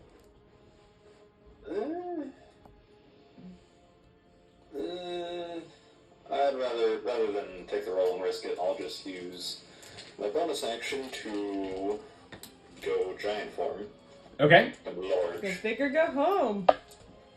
And I figure with that size, I can just walk over the cairns without hitting them. You can indeed. And then if my movement allows, I'd like to move in range to slice them. Yep, you are. Go ahead. Okay, cool. And this is with the cow cleaver. Got it. Moo. Oh, you would have enjoyed Bright Meadow. 18. Yeah. 18 just hits. Cool. Alright. He takes... max roll. He takes 11 points of damage. Nice. All right. He's still standing. I will swing again. Okay. Natural 18 this time, so that one's going to hit. For sure, yeah. And he takes another 10 points of damage. Okay. That's on my turn. Yeah. The wizard seems to grow with you in your shape, and he seems to be like moving in a cyclone of rock and a tornado of rock and storm that seems to be lifting him up. So he didn't grow in size; he just lifted up to your size as this happened. Oh, cool. Okay, that's it for Slate. So, Commander. All right, Commander, you've had bad rolls, but here's your chance to really send it home. So he's still going on to Neil. Yeah, disadvantage because I'm taking the dodge action. Okay. So, first attack roll. Oh my gosh, a 4? Are you kidding me? Okay, I'm not even going to roll the second disadvantage one. All right, next. Come on. All right, there we go. 20 total to hit. That was my AC, yes. Okay. So Please. He's already at you already had disadvantage. Okay, that's fair. 2d6, right? So 8 slashing and 6 radiant. Okay. 14 total. So Slate, you take 7. Okay. Okay. It's looking at about half. And then his bonus action super swipe. Super swipe. Good thing it's with disadvantage because that was a nat 20. But that is going to hit you with another 20. Okay. Okay, so not doubling all the dice though, so you're going to take d6 plus 2d6 plus 2d8. I mean, that might take me down. Yeah, especially if I max roll.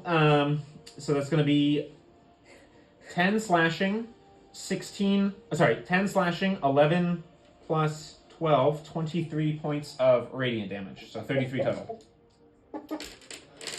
Okay, that is what, 16 halved?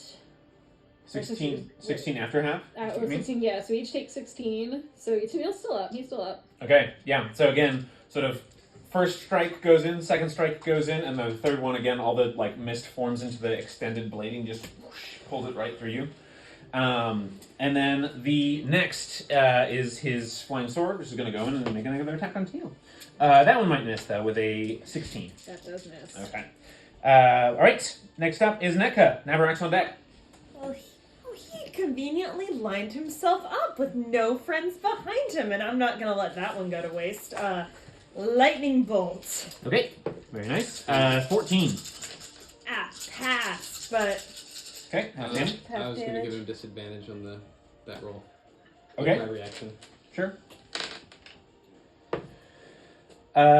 Same roll. 14. Darn exhaustion.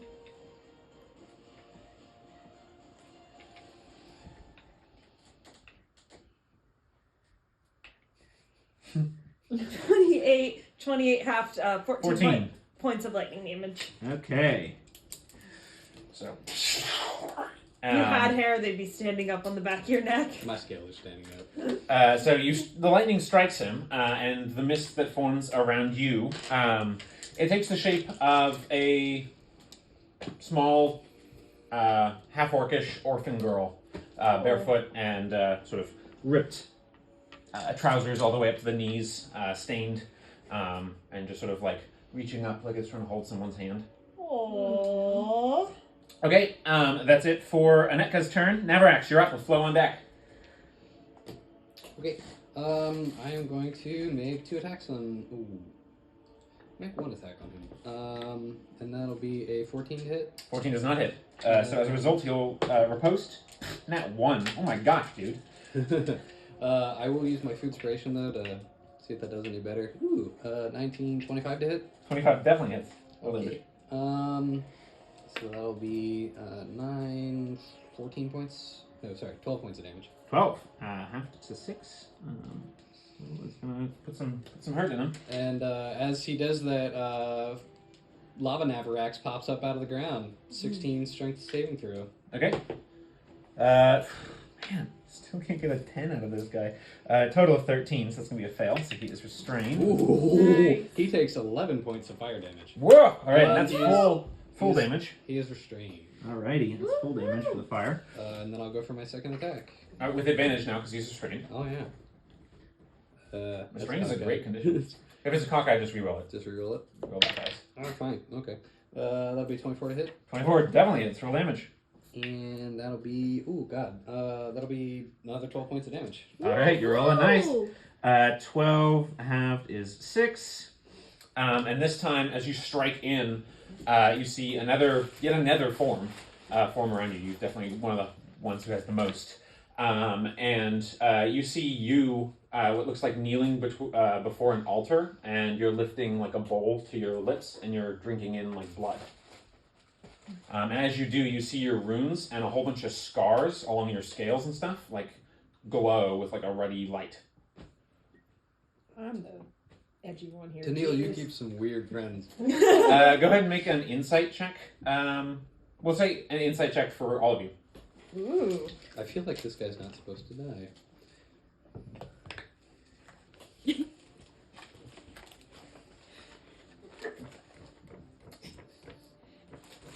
Flo getting that one. I wish. Oh yeah, you get lucky. So I get inspiration 16? at least. You get the sense that these are not necessarily memories, although some of them are. But you also get the sense that these are future potentials, different powers you could reach towards, or powers that are that you are attracting in your current state.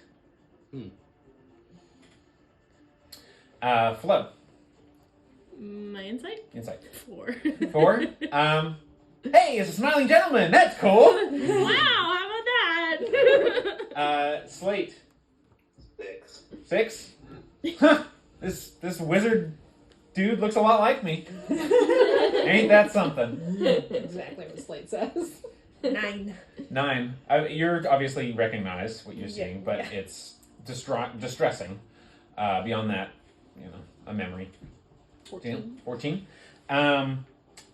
Yours are. You get the sense that this is this individual is like reaching out and offering these lanterns to you. Like she's offering me some sort of power. Yeah. Kind of. Okay. Okay, that's it for that effect. Navarax just took your turn, so Flo, it should be you with Tennille on deck. If I dash with my bonus action, can I get to him? Yeah. Okay. You gonna do that? Yep. And then I'm gonna go ahead and Get him.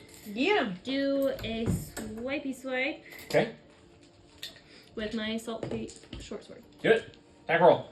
Okay. You can get him. Okay, that's better. 25. 25? Yeah. Okay. You dashed, right? Yeah, can I use my charge attack? Yeah.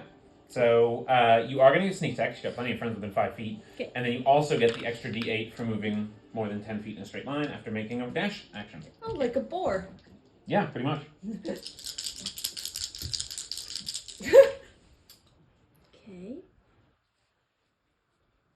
This is going to be full damage because you're attacking with a magic weapon. 21. 24. 24. So close.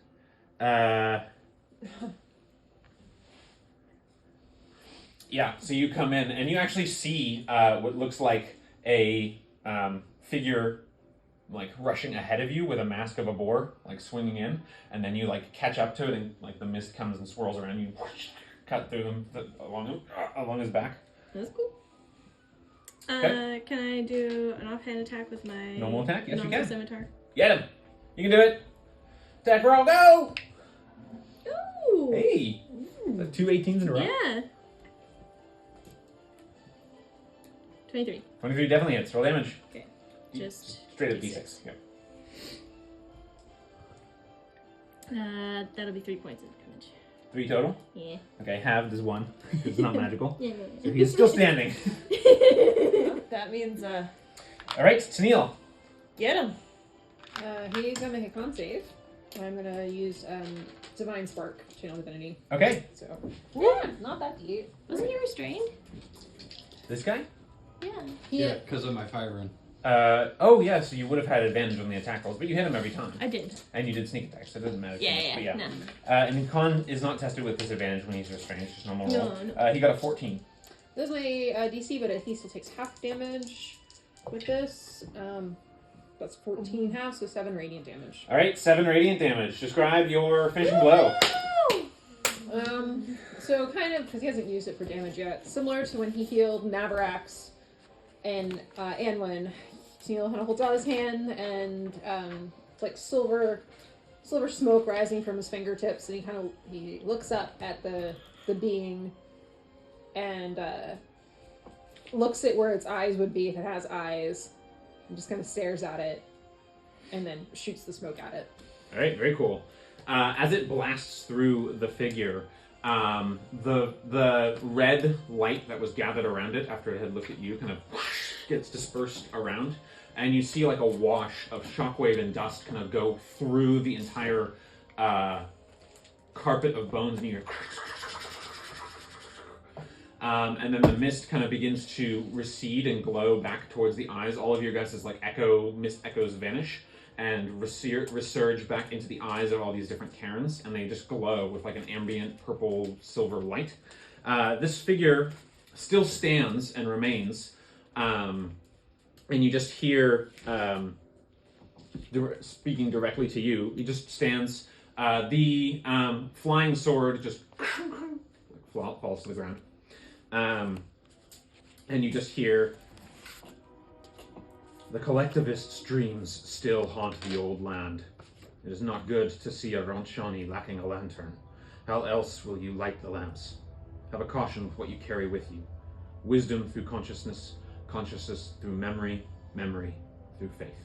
And as he says the last word, he just like hands the shard blade toward you, and then he just sort of steps sideways, and his whole forms into mist. Whoa. So I'm holding a shard blade. You are. So he's like cradling it like a baby. I'm just kind of staring at it. Alrighty. And that is where we will end for tonight. It's 8:35, so good time to stop. Woo! Navarax kind of like flies over to Anitka and like tackles her and like takes her in a bear hug and like flies up in the air and then just drops her down and is just like, I'm strong because I have friends. Yes, you are, Nav. Yes, you are. Alrighty. Aww. Cute.